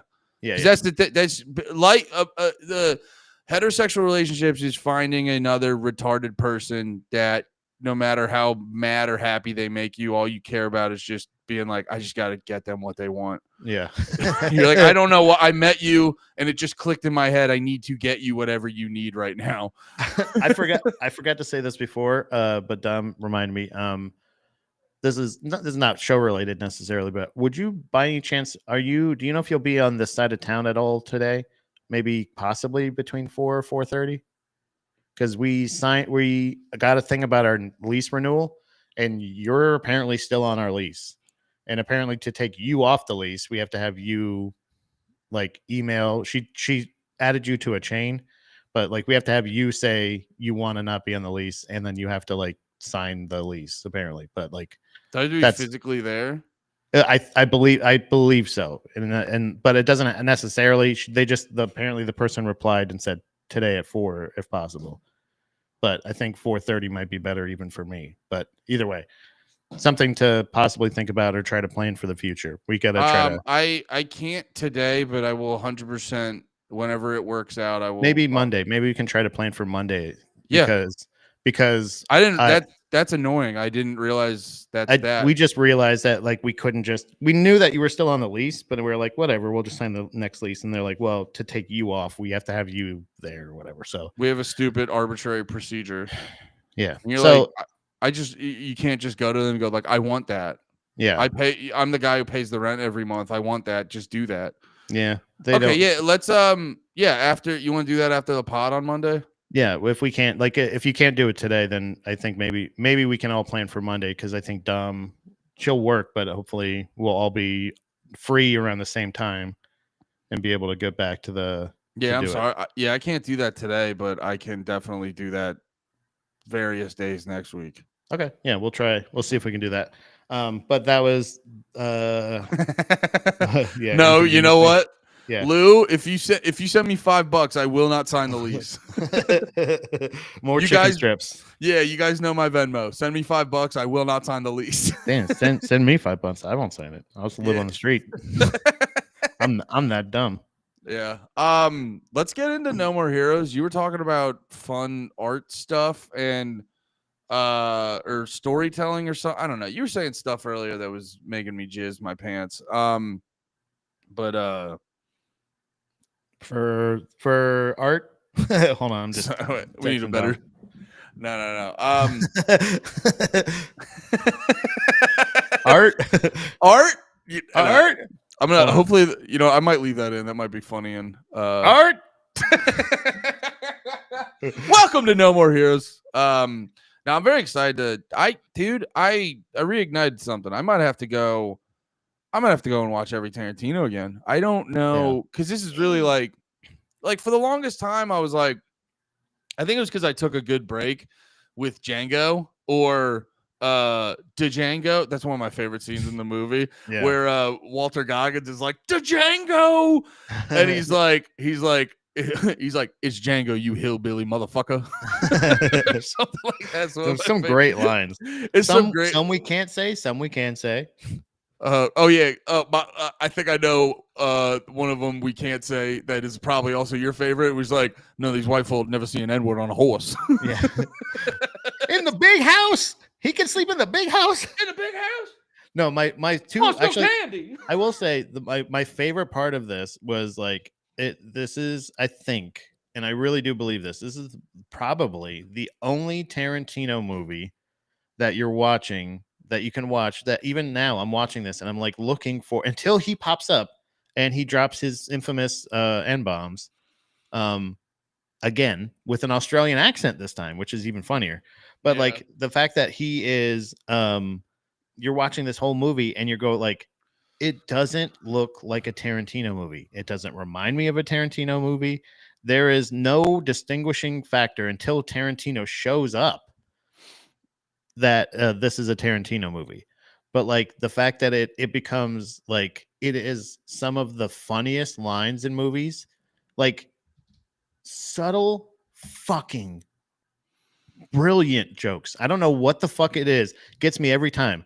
And I think we talked about this in the when we were talking about this movie in when he's at Candy's Mandingo fight, and like afterwards they're sitting there and he's like, "Let's get all a drink." And they all got drinks, and he's got his coconut drink, and he's got like his beer, and he's got his fucking drink, and he goes like to Mandingos or blah blah blah, and he goes Prost, and he goes German. Like he just German. German. He just respond. It was that one, and there was another one where it was like where when Django picks out, he goes. There's the two different times where he's like where he picks out his outfit or whatever. They're riding around and he's walking around with the slave girl at Candy's thing, and she goes, "So you want me to treat him like a white man?" He goes, "No, I didn't say that." That might be the funniest moment of the movie. Brother, no, she goes, so you want I should treat him like a white man? So you saying I should treat him like a white man? I No. did not say that. No, he just goes, "No, I did not say that. I didn't say that." Who's that simple boy? Yeah, treat him like him. Like it was that, and then when she's walking him around, and she goes right after that, she goes like, "So you're his valet?" Or whatever. She's like, "So wait, you ain't a slave?" He's like, what do you think free man means? And he's like, "So you don't have, why do you dress like that? You choose to dress like that?" Or whatever, when she's talking about his clothes or whatever. Like legitimate, subtle, hilarious fucking jokes. Dude, when they're taken out at the same time when they're on that plantation, they take out the two guys and the one guy's on the horse. And I forget what the word was, but he was like, "Oh yeah, are you sure? Are you positive?" And he goes, "He's like, are you positive? What's positive?" Like, "I don't know." He's like, "What do you mean?" He's like, "I don't know what positive means. Are you sure?" "Yeah." He's like, "Yeah." He's like, "Yeah, you're positive?" "Yeah." Boom. And like again, like the shots of it, like the literally when he goes up, he finds the two other brothers at that plantation, and he goes up and he just walks over after he whipped the other guy down, and he goes up, grabs his gun, and he goes, "Y'all want to see something?" And just turns around. There's like those just like legitimate, some cool lines too, like where he goes, "I like the way you die, boy." Yeah, like it's a great. It is like it makes me feel like I would like westerns if Tarantino directed more westerns, because I think the only two westerns that I like love. Tombstone was good. We watched Tombstone not too long ago. And like there's a couple other ones I'm sure, but like this is a truly original western. It doesn't seem crazy or silly. Like the violence is crazy, like hyper, like exploding blood, and like say goodbye. Everybody say goodnight to goodbye to Miss Rebecca or whatever. Like what? Say goodnight to Miss Rebecca. Good night, Miss Rebecca. Bam! Yeah. And he just shoots her and she just flies off into the next room. Like there's crazy like comedic violent parts, but also like it's a great revenge western type thing. Like it's like the same feel. Like he does such a good job of making what I would assume to be, and I haven't seen, again, I'm not huge on the genre, but like a truly original western movie that's like fucking crazy and just and funny and fucking crazy violent and crazy emotional, like fucking Christoph Waltz in this movie in particular. Like, and I truly do believe, and I didn't actually find this out or not, I don't know if you did, but the story that Christoph Waltz tells, I feel like it feels like it's the true inspiration for this movie. Which story? The Broomhilda and fuck, what's his name? Oh, like the German he's like, it's a fairy tale where she's in a she's surrounded by an inferno, and she's on top of a mountain and all this other stuff and protected by a dragon. Like it's like all symbolism for like what they're literally doing what their journey is. I would imagine that's super intentional the way Tarantino Yeah. writes. And it's also Um, it's really cool. It's a weird, it adds a European feel to instead of it being like a spaghetti western, which is did you realize a spaghetti western is literally a western that's made in Italy? That's why they call them spaghetti westerns. No, I didn't know that. That's very funny. It's fucking crazy, right? So like it's like a spaghetti western, but they're actually in like Montana. Or they're in, you know what I mean? They're in like these beautiful snow in a western. He does it twice, and I fucking love it every time. The funny thing with like the German element, it's like a smart little thing. German, yes, German. Make her do the hand. No, it didn't. It's a paw, Andy. Oh yeah, that's right. Idiot. No, she has hand and feet. 2 hands, 2 feet. Just like everyone else. No, it's like the little shit Tarantino does to just make it. That's what I've been learning more about like writing and movie making, or just writing good stories, is having these like but also significant elements of that, just like it just stands out and makes it a little bit more different, a little bit more interesting. So like just by the sheer fact, it's like, oh, it's a Western. And one of the main characters, a German guy. And it's just, just like on its face, like they make it make sense in the movie. Yeah. But on its face, it's just like, it's just a thing. It's just a minor little thing that makes it stand out. And then later in the movie, because I think Tarantino does this because just to like reinvigorate like a little bit of life into the movie, because like towards the end where Django gets captured and sold off to the Australian guys, I love this movie. I think it's amazing. It was starting to feel like it was going to drag on, but then something as little as just like, oh, these guys are Australian, and you're like, what? And it resets your brain in a weird way. Yeah, and he like does stuff like that. He does little shit like that like I remember in Pulp Fiction, there's like that one, he's done this once, I think, in all of his movies, where for no fucking reason in the middle of Pulp Fiction, when what's her name? Why am I spacing on her name? Thurman? Uma Thurman. Yeah. Remember she does this and the box just appears? He does that once. He's never done a thing like that ever again. Square. And she, by the way, does a rectangle. Maybe he wanted to like prove a point to her, like, that's not a fucking square, idiot. Yeah. He's like, look at what your fingers did, stupid. Stupid bitch. just does it the point. No, he's obsessed with Uma Thurman. But no, it's like he's really good at just doing that little shit that just goes like, oh, this just feels different now. So that's what I love about. That's what I love about the German element, and it adds this almost sense of like anything could happen. It keeps you off your toes. It's very smart. Yeah, and I think so. This is interesting. I don't think I realized the original. I guess the original Django was a spaghetti western.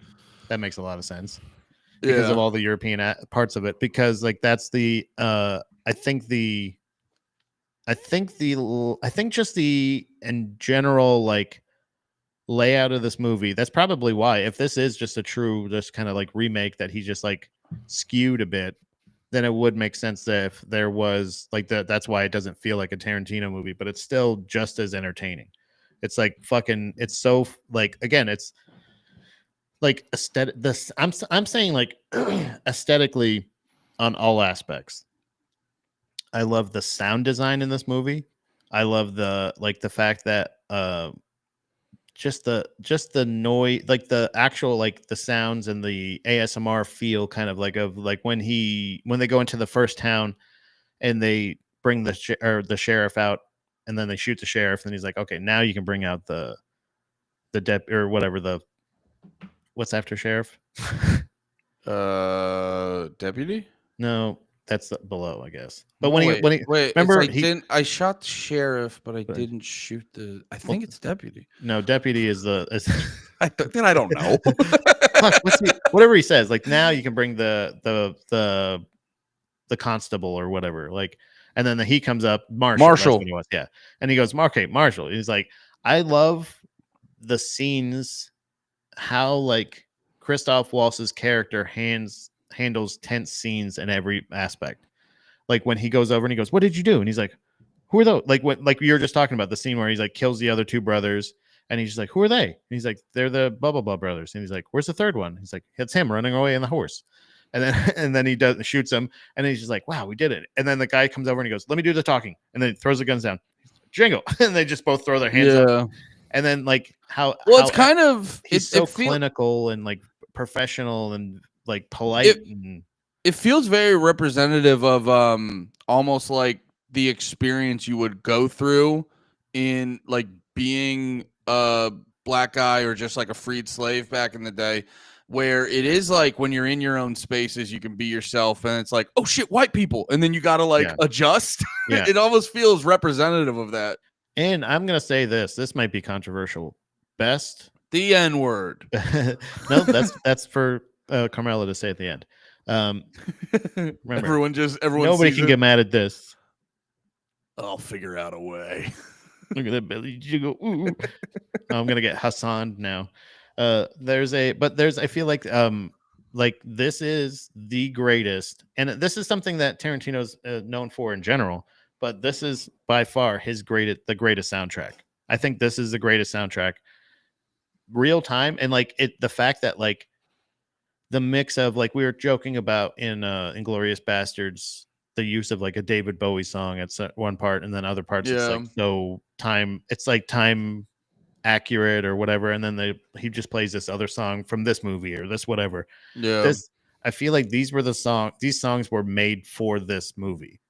And again, maybe if this is a remake or whatever, maybe he felt like, okay, well, let me just have, let me build a different soundtrack to it instead of just having my own references. It was kind of a thing. It was kind of a thing that was established in Inglourious Bastards that I was like initially making fun of, and then when I see the whole movie front to back, and then when I see Django, it's what made me watching these two movies back to back. It's what made me appreciate Tarantino's storytelling so much more. And I've heard this advice in stand-up comedy. They're like, don't let facts get in the way of a good joke. There's an element to that with. Like, I mean, Tarantino's the best example. Like I looked into it because I've heard people talking about it. Apparently, like Mandingo fighting wasn't even like. There's no evidence that they did that. Yeah. And if you like think about it, you're like, oh yes, the strongest slave I have. I'm gonna make him fight to the death. Yeah, I'm gonna have him poke the other guy's eyes out with his thumbs, and that'll be cool. Exactly, and it's like, but contextually to the story he wants to tell. You're like, it makes sense. So you're like, yeah, throw it in there. Yeah. Because it's like, he's not there. Now, like, I think I joked about this before. You could say he's making, he's making low-grade propaganda to a degree. I don't think that. I think he's just trying to, I think his like movies are sort of set, like these two movies, especially because they have a very similar vibe. Yeah. Like how I was like, Inglourious Bastards feel like, hey Jews, all that bad stuff happened. Wouldn't this be cool to see? And Django has a similar vibe of like, hey black people, all that bad stuff happened. Wouldn't this be fucking cool to watch? You love this? Wouldn't this be the coolest fucking thing to watch? And I think that is a big element of what these movies are for and what they're trying to do. So it is a thing of like, back to what I was saying before, don't let facts get in the way of a good story. Tell the fucking story and then we'll fucking talk about it later. But but correlating the music thing into all that, that's why it's like in the one part when all the one of the parts that they're like walking through the field and he's just playing Rick Ross. You're like, I didn't know Black Coffins. Exactly. You're like, no, Coffins. you could get mad because it's like, oh, that music isn't of the time, but it's doing a very good direct job establishing the general emotions and feelings that he wants. And that's what matters more than like having too much historical accuracy and shit like that. I would love to know what like 100 black coffins for 100 dead man. I just like the fact that like there's again the comedic element, but there's also the revenge feel of like almost like a blaxploitation type movie, like of a revenge film or like a something like that, where it's again, it's not maybe it's not pyramid or pyramid period accurate or whatever, but it's like it's still one of those things where like Pat's watching Ancient Aliens. You're like, it's a pyramid piece. it's a pyramid. It's aliens. No, don't bite that. But there's like almost like a there's like a level of Bro, don't jiggle the belly if you don't want to deal with the fucking menace. But there's I activated her. I shook Yeah, her up. You did. Yeah, dude, you shook her up. But there's like a level of things where like I don't know, man. It just worked. Like you said, I don't think there's like a level of the historical accuracy of like these are some methods of like this is what people did, and then there's also exaggerations, and there's other parts where you're like, well, they're the villain, so they have to do like maybe they didn't actually castrate the dudes and have those weird face things on, or maybe they did. They hung them upside down like fucking Ed Gein or whatever. But like it's still like thing of like, or maybe they did. It doesn't matter. They still fucking bought and sold people. Yeah. I know that's the thing where like he had to fight for his freedom, even though he was free. They were still like, "What are you doing riding a horse? It's crazy." That was what's going on here.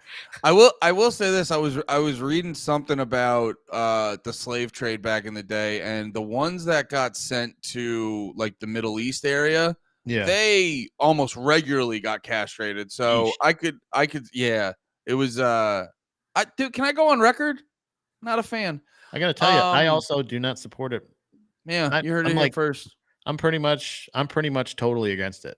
You know, I gotta be honest. Not a lot of podcasts publicly state that they're anti-slavery and anti-castrating slaves. So I just think it's weird. We're the first. So I'm now suspect of every other podcast's opinion. If you haven't made it clear, we can only assume the worst.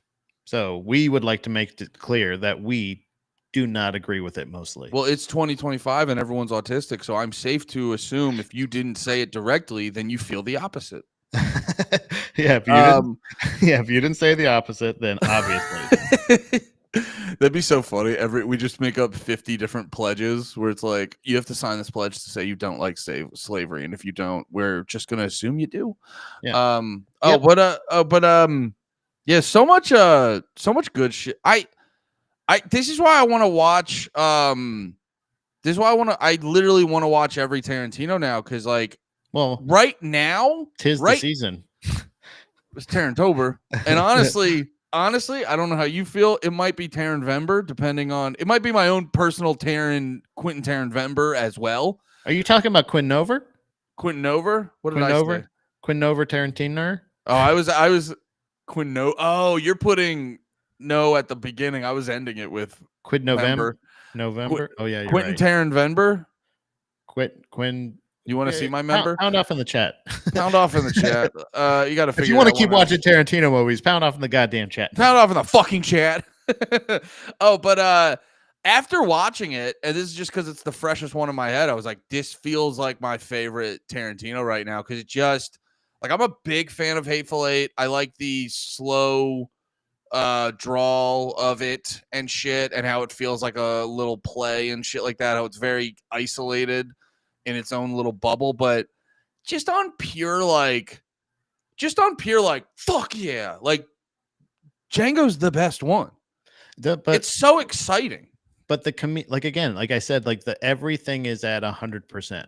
So like the tension of like when at the end, when like I love how fucking dumb Candy is. Do you know what I mean? Like how evil and dumb he is. Yeah. It's so crazy like that he is so like success because of his pure like inhumanity, and like he's turned like he's one of the people he is one of the people in the Civil War that would be fighting to keep his slave, like legitimately to be like, no. This is how things work around here. Like it's a hierarchy, and he, with that superiority, instead of actually educating him all the things he's interested in, Like when I love it when he's walking up to when they first arrive at Candy's house, Candyland. Sorry, actually no, they weren't at Candyland. They were at a fight somewhere else in Louisiana or whatever because they traveled. But like when they met him there, and they were like, and he's like, "Oh, enchanté, blah blah blah," and then it's like, "Don't speak French to him. He can't speak French. He'll just get angry." And you're like one of those things of like he's a dumb, angry animal, but he feels so superior because he thinks what he deals in is dumb, angry animals. Yeah. And it's such like that like character arc of this thing of like it's just insecurity. It's him being a fucking like creepy weirdo that just holds this power over people when legitimately if you do have the biggest, strongest fellas, you know what I'm saying? I mean, Fellas. what's to say that they don't just fucking and the fact that he names them these like clever names and all this stuff, but he doesn't even know the reference. Like when he's like, "Oh yeah, your friend D'Artagnan that you set the dogs on." He's like, "You know, D'Artagnan was black, right?" Yeah, Like, you know what's you funny? fucking idiot. When he was talking about when he was talking about that, he's like saying he's from the Three Musketeers. Three Musketeers. Yeah. I didn't even, dude, because I'm telling you, I'm going through a whole new experience of actually like being an adult and getting in the substance of these movies. Because it's like I didn't even pick up on that like it wasn't even until this viewing that I was like, oh yeah, he is dumb. Yeah. You know, like I missed a lot of that shit the first couple times I saw it. And you go from such a it was this, then it was these were back to back, right? Django and Inglourious Bastards were back to back. So you go from such an evil, brilliant, cunning mastermind villain in like Christoph Waltz, and then you go to this fucking like just evil, dumb, like just pure. He doesn't give a shit. He just needs to get over on you. And like when he's been outsmarted, he still doesn't want to lose. So that's when his violent side gets out. So like if you know what I mean? Like it's just like him being on a hair trigger. It's almost like it's level to like the tension you would feel in like Breaking Bad with like Tuco or something like that, or when they're like dealing with that was the funny thing I realized watching this, where it was like, because I was watching it being like, what's the big deal? Like, why are they getting so mad? Like, because I'm like, it gets to a certain point where I'm like, wait a minute. Like, if he found out that they're not actually trying to buy the Mandingo, but they're trying to buy Broomhilda. Right. And I understand getting mad, but I was like, I'm watching this now just like, why does it end in such craziness? Because it's like, in actuality, to like preserve him and his family's safety, logically he'd come out and he'd be like, you guys aren't trying to find buy the Mandingo. You're just, and it'd be like, oh, is that your wife? Do you just want, like, why didn't you just do that? You know what? I'm kind of mad. So we're going to do the 12 grand for, and like do it that way. Like I'm watching this, like, why is this such a big deal for him? Because it is a thing. I'm like watching this, like, why couldn't you just go, like, what does he care about Broomhilda or whatever her name was? Or Hildy, I mean, why would you, like, why can't you just go to him and go like, hey, this is, I have this guy. He's a freed slave. That's his wife. We'd like to buy his wife. But it is the element of like who this guy is and like how you have to trick him to get to that. Well, he explained that, like in the scene right before that, he explains a little bit like, look, here's a scenario. I understand what you're saying, but we have like one opportunity. And our opportunity is like, we can go up and we can say, and he gives an example of like, we go up to a farmer and we say, hey, I really like your horse. Or like, hey, that used to be my friend's horse and I'd love to buy it from you, whatever. The farmer has full right and responsibility, can just say it and just end of conversation. No, don't want to, goodbye. So he's like, but if you go up and you give the offer of, at least you open up with the offer of, hey, I'd like to buy the whole farm. You know, what about that? So he's just saying, like, monetarily, it's not worth his time or effort to like say like, okay, like you're right. Like he should just say, but like him being such a dumb animal, he's unpredictable. He may just go like, I don't really like you. I don't feel like doing it. So like they have to at least convince him that he is somebody who, like, they just have to say like, hey, I can get you this much money. I can guarantee you this much money. So you're right. he's very upset at the end, but like he's saying like, all right, you're offering me this much money for her, but it turns out you were lying about the $12,000 in general. You're gonna pay me that $12,000. You can have her, but that's gonna be $12,000. And like then he was like, then the fact that he wanted to rub it in even after the fact, was the fact that was pushing him over the line, because it's a thing where he's just like what's his face? Schultz, Christoph Waltz's character knows Dr. Schultz. He knows that he's smarter than him. He knows that he's more cultured than him. And he knows that everything that he's pretending to be, he actually is. Like, he is actual gentleman. He's being very cordial. He's being everything. But because he got one over on him, and he can't lose. And once he loses, he threatens them with violence. It's like, because he doesn't feel like he can further negotiate to say like, wait a minute, you said 12,000. I need to blah, blah, blah. You know, he just says, fuck you. You've lied to me in my own place, blah, blah, blah. And it's like, then that's when the savage comes out. And that's when he starts to threaten her to get the 12,000 out of him, essentially. Mm-hmm. So it's like, it's just fucked up where you're because I thought that same thing of like, wait, he's not like threatening his life, but he just duped him, essentially. He came in. Well, that's when he's done talking. Yeah, when he's done talking to Sam Jackson's character, Jeffrey, what was it? Whatever his name. Steven, that's right. Yeah. When he was done talking to Steven, it's like he'd be justified coming out being like, "Why are you boys wasting my time? If you just wanted Hildy, you should have said that." Blah blah blah. Like, well, it's like it doesn't, but it has to turn into this whole fucking thing where he's like, "No, they disrespected me. I have to like beat the ever living shit out of them and stuff." Yeah, well, I'll at least scare the ever living shit out of them to say like, if you want to keep fucking me over, then I'm gonna crush your skulls. Yeah. So like it's definitely an over exaggeration. Well, I will say there is probably an element too where you're like, these guys came onto my farm under false pretenses, so I want to put the fear of God in them. But there is still a thing of like at the very end, he basically he doesn't want to just, it's like he did all the thing, they paid for it, they paid the 12 grand for her and all that kind of shit, but he still at the very end wants to bitch them up. Yeah. You know, and that's really like what it is for him at the end of the day. One thing about, so watching these ones back to back, Inglourious Bastards and then Django, or Django, however you say it. Watching them back to back, it did make me realize, one, I think Tarantino he was in a move those 2 years, or not 2 years, but for those two movies. Because they do, like I said before, they do have like a same general flow. What if vibe, kind of like the comedy is over the top. Yeah.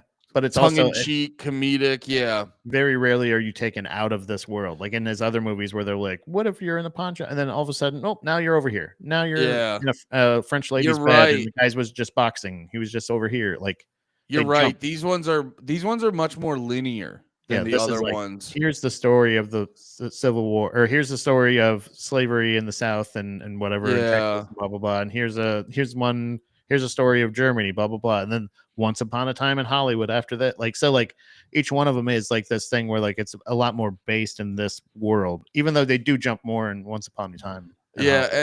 Because like a couple Tarantinos are way more like, here's a bunch of shit happening, and then at the end you realize why that was happening. These ones are substantially more linear. And the thing I noticed is all the the one problem I had with, which I loved Inglourious Bastards, but the one problem I had where they would have these long roundabout scenes, and it would be like the mental games. They were like dueling mental chess and da.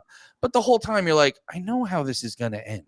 Like the scene in the bar, you like, I know they're gonna get fucked up, and it felt exhausting. At time, not exhausting, that's dramatic, but you know what I mean. In this one, whenever they were doing like the mental jousting scenes, it all felt like, even like now when I know I've seen the movie like 5 to 10 times, I know how it's going to end. Yeah. It still felt like, oh, it's not definite where this scene is going to go. It's not definite how this is going to end. It could, you know, when you think one person's going to sort of win the verbal joust, it could go the other way. And I thought that was executed in a substantially better way in this movie. Yeah, I think that where like there didn't feel like there was any fat on this movie. Yes. Whereas in like Inglourious Bastards, so it's like, except for, you know what, there was one scene where, no, you know what it was? You think it's a cutaway scene, but it has so much more power behind it. It was at the end of the Mandingo scene when he goes, "What's your name?" And he goes, Django. He's like, "Can you spell it?" and then he can spell his name. You're like, what the hell is that for? What's that for? It's because he just lost a Mandingo. He was like, what about you? Like, and he goes, too smart. And like legitimately just walks away. And you're like, oh, damn. He was like sizing him up to like say, like, you want to work for me? I can, like, I'm sure you're better than him, right? Old no eyes over there. That's like, interesting. I didn't like even notice at first that. I was like, that seems like such a stupid throwaway scene. It's completely innocuous, doesn't mean anything. But everything else up into that, where he's teaching him how to like shoot better. He's got a natural ability, but he's like teaching him how to like to his reflexes, working on his reflexes. He's like, there's montages, there's fucking the thing where he's like bounty hunting, he gets a job and just starts working like a legitimately, like until they pointed out at the end where he's like, wow, bounty hunter going around killing white people, you must love that. Yeah, well, and they're just like, yeah, it's pretty good work, you know.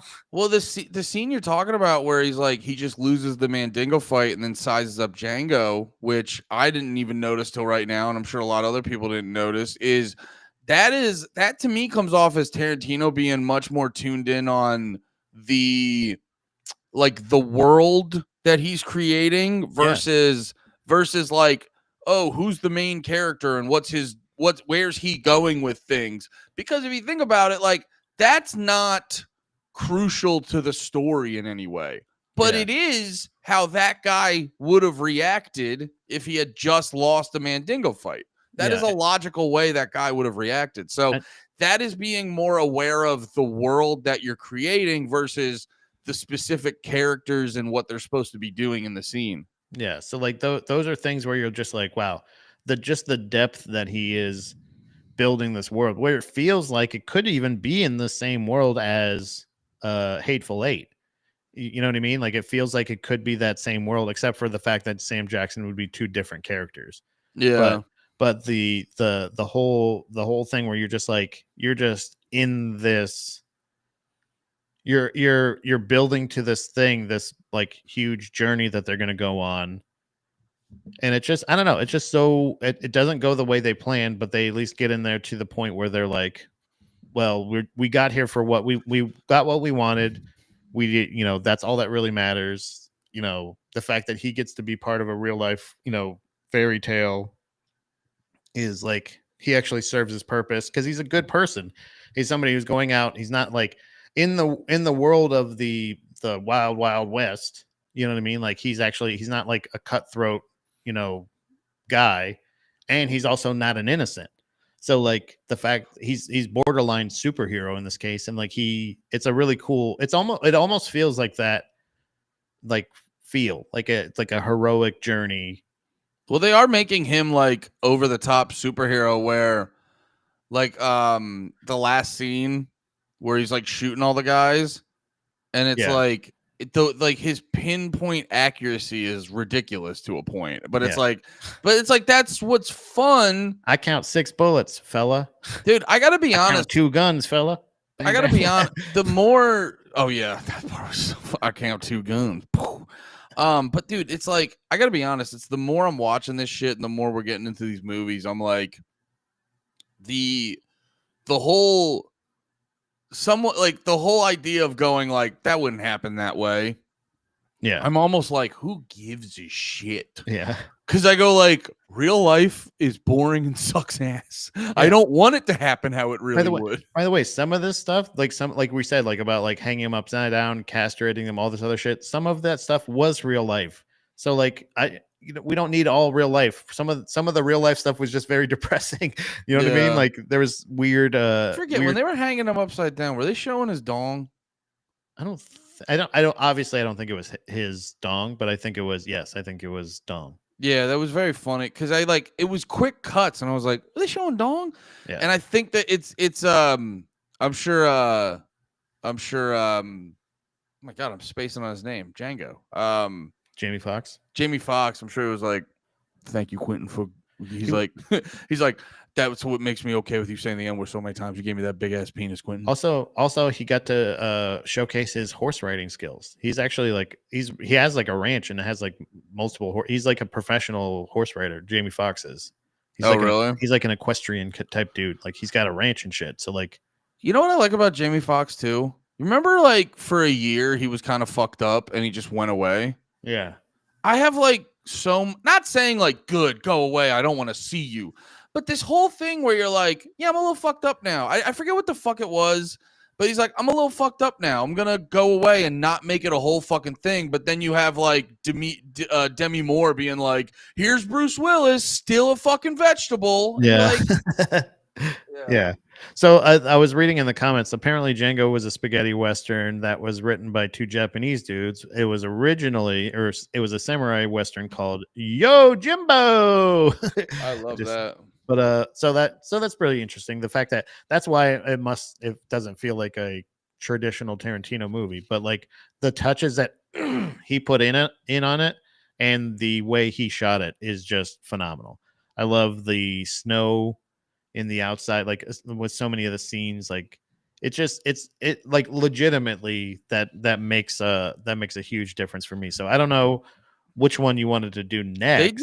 They do a really good job here. We still got let's vibe out for a minute because we still got a couple. Are you pressed for time? A little bit. Well, I got somebody coming here to meet me. Jake's coming here to meet for his keys, so I might have to dip out, and I got probably like 10 minutes. Okay, that's perfect then. Yeah. No, because what the fuck was I gonna say? No, you're saying about like the snow and stuff, which I love that element, by the way. Just a little like juxtaposition, like, oh, it's a Western. You know, you're used to everything being hot. Well, it's snow. Yeah. And it's just like it's like a good visual element. But even then, like they were very smart with all the scenes on the plantations and stuff because they made it look like, oh, this is uncomfortable to be here. Even if you're not the slaves, it's still like a bad time and very uncomfortable to be here. Also, just learning like even the hierarchy, like some of the best acting in the movie is that one slave extra that is walking with them from where they meet Candy to going to Candyland, and then he also gets taken by the Australian mining company or whatever. There was that one slave that like at first when like he sees Django, he's introduced to him as a black slaver. So he's just like, yeah, there was a bunch. And then later on, when like after they kill the Australian guys and he's riding back to the plantation to go kill the rest of them, he's like, oh, is that the same guy? That makes so much sense now because, yeah, that scene. See, that's what's great about film too is like you can have these moments where nothing's said, but there's a slight shift in just their facial expression. Yeah, and it just tells a whole lot because. Even in that scene at the end where he smiles, it's not even a big smile, but it is a moment of like see it in his eyes. Yeah, it is a moment of like, well, shit, something good might happen in this fucked up world. Yeah, like not only are like I guess we're good to go, we'll head out, but also nice. I'm glad he's going back to kill the rest of the white people. Yeah, you know what I mean. And that one black guy that he was just so mean to us. He's just such a fucking jerk. Yeah, that hierarchy of like black slaver is the worst. Then like right under him is the house fella, and then right under him is the, you know what I mean. Like so like they're like, so the fact that Samuel L. Jackson and Django are bickering back and forth, and he's just like, "What is he doing on that horse? Get him off of that fucking horse!" And also, wait, he's going in the big house. What is going Yeah. on here? And he's just like, "Can you just make him a room?" And he's like, "For him, the guy on the nag." He said he calls him the fella on the nag, and you're like, "Yeah." And he's like, "That one." And he just keeps pointing at him like he's not there. That's my favorite part. He's just like, "Him, that guy." And he's like, "You can talk to me if you want to know my horse's name or my name. You can ask me." And like the fact that they're back and forth is like, it's so genuine feeling of like, when Schultz is explaining to Django, like, okay, then that's the character. He's like, there's nothing worse than a black slaver. And he's like, okay, then give me your best version of that. Like, you play into that. So now you're bringing wrestling into it. Now, Yeah. the Well, cell, and like, oh, you know what I love too about Samuel Jackson's character is, again, going into like Tarantino's not overly obsessed with historical accuracy. yeah, I got to imagine when they were on set, Samuel Jackson's like, "So how do you want me to play this?" And he's like, "Just do you." Just like, Yeah. because that's not. yeah. He's probably the same thing. Like, however you would play, how would you? Yeah, best it doesn't picture that, feel. yeah. Yeah, it doesn't. It like when you Samuel Jackson's character doesn't feel like a guy from that time period. It's just, he has major like Sam Jackson energy, but I think that is, again, I think it's like a smart element that just throw in something that feels a little out of place every so often to just keep people engaged. But yeah, man, I'm really excited to get through the rest of these Tarantino movies. Obviously, we don't have to do every single one, but I probably will. Yeah, why not? I probably will on my own regardless if we don't. But right now, this is like, I forgot how much I fucking like this movie. Yeah, It absolutely rips. This one is like a lot of, it's just like a really crazy, fun, weird, interesting movie. So what I don't know, what one, which way do you want to go? Do you want to go further back, or do you want to go to the most recent? Because we're kind of going in order. Honestly, I guess we got to do Jackie Brown. Everybody keeps talking about fucking Jackie Brown, and it's just like, I got to tell you, I feel like I watched it in recent history, and I was pretty underwhelmed. I'm okay doing Jackie Brown if you want to do it. I'm not. No, I mean, I'm not chomping at the bit to do Jackie Brown. My whole point was, it's a great movie, because it was just, you were saying, you're like, I think it's a bad movie, and I go, no, I still think it's a good movie, but if we're making a list, if we're making a list of best Tarantinos, I'm putting it at the bottom. Yeah. So I'm not sitting here. I mean, I guess technically Death Proof, I would definitely watch Jackie Brown before Death Proof, but regardless, cause actually, yeah, the only ones right now, well, there's three, I guess. Well, no, I eventually want to do Grindhouse, because I think that could be like a bonus after Tarantober. Because I think on one of the like Tubi apps, they have, you know what? Let me double check it. Yeah. Let me double check that it's actually present. Because if it's not presented in the right way, I don't want to watch it. Yeah. But like on one of the fucking like Tubi type apps, it literally just says Grindhouse. And I go, no fucking way. And I'm like, I got to check it out to see if they have everything. But I'll let you pick one or the other, because we can just do the other one next week. Or I'm sorry, the week after. Because the only ones I'm super like obsessed about are Pulp Fiction or Once Upon a Time in Hollywood. And I would like to get to both of those. So I don't care. You pick one of those two if you're cool with that. I guess we'll go Once Upon a Time in Hollywood, because then we'll work backwards. Yeah, we'll go to the end and go to the front. Yeah. So yeah, we'll do that. Sorry, did I just say the front? To the front of the movies. You want to go? Let's go to the front of his catalog. We'll go to the front of his career, at the very front of it. So like that way we'll know. Yeah, perfect. Yeah, that way, because like the classic ones, New Day or current day Tarantino is fucking sick. So yeah. So I think they're like, I think we should just finish enjoying that and then go back and enjoy the classics. Yeah, then we'll hit up the Jackie Browns and whatnot. Yeah, I think that'll be good, because we got mid-range Tarantino, and now we'll hit the newest Tarantino, and then we can go back to technically Reservoir Dogs is the first one. I forgot about that because it's not. But yeah, we can. Whatever. We'll do them all. Yeah, we'll go to quote Quentin Taran Vember. Taran Vember. Can't remember. All right. There we go. We'll see you guys next week. Be about it. Peace.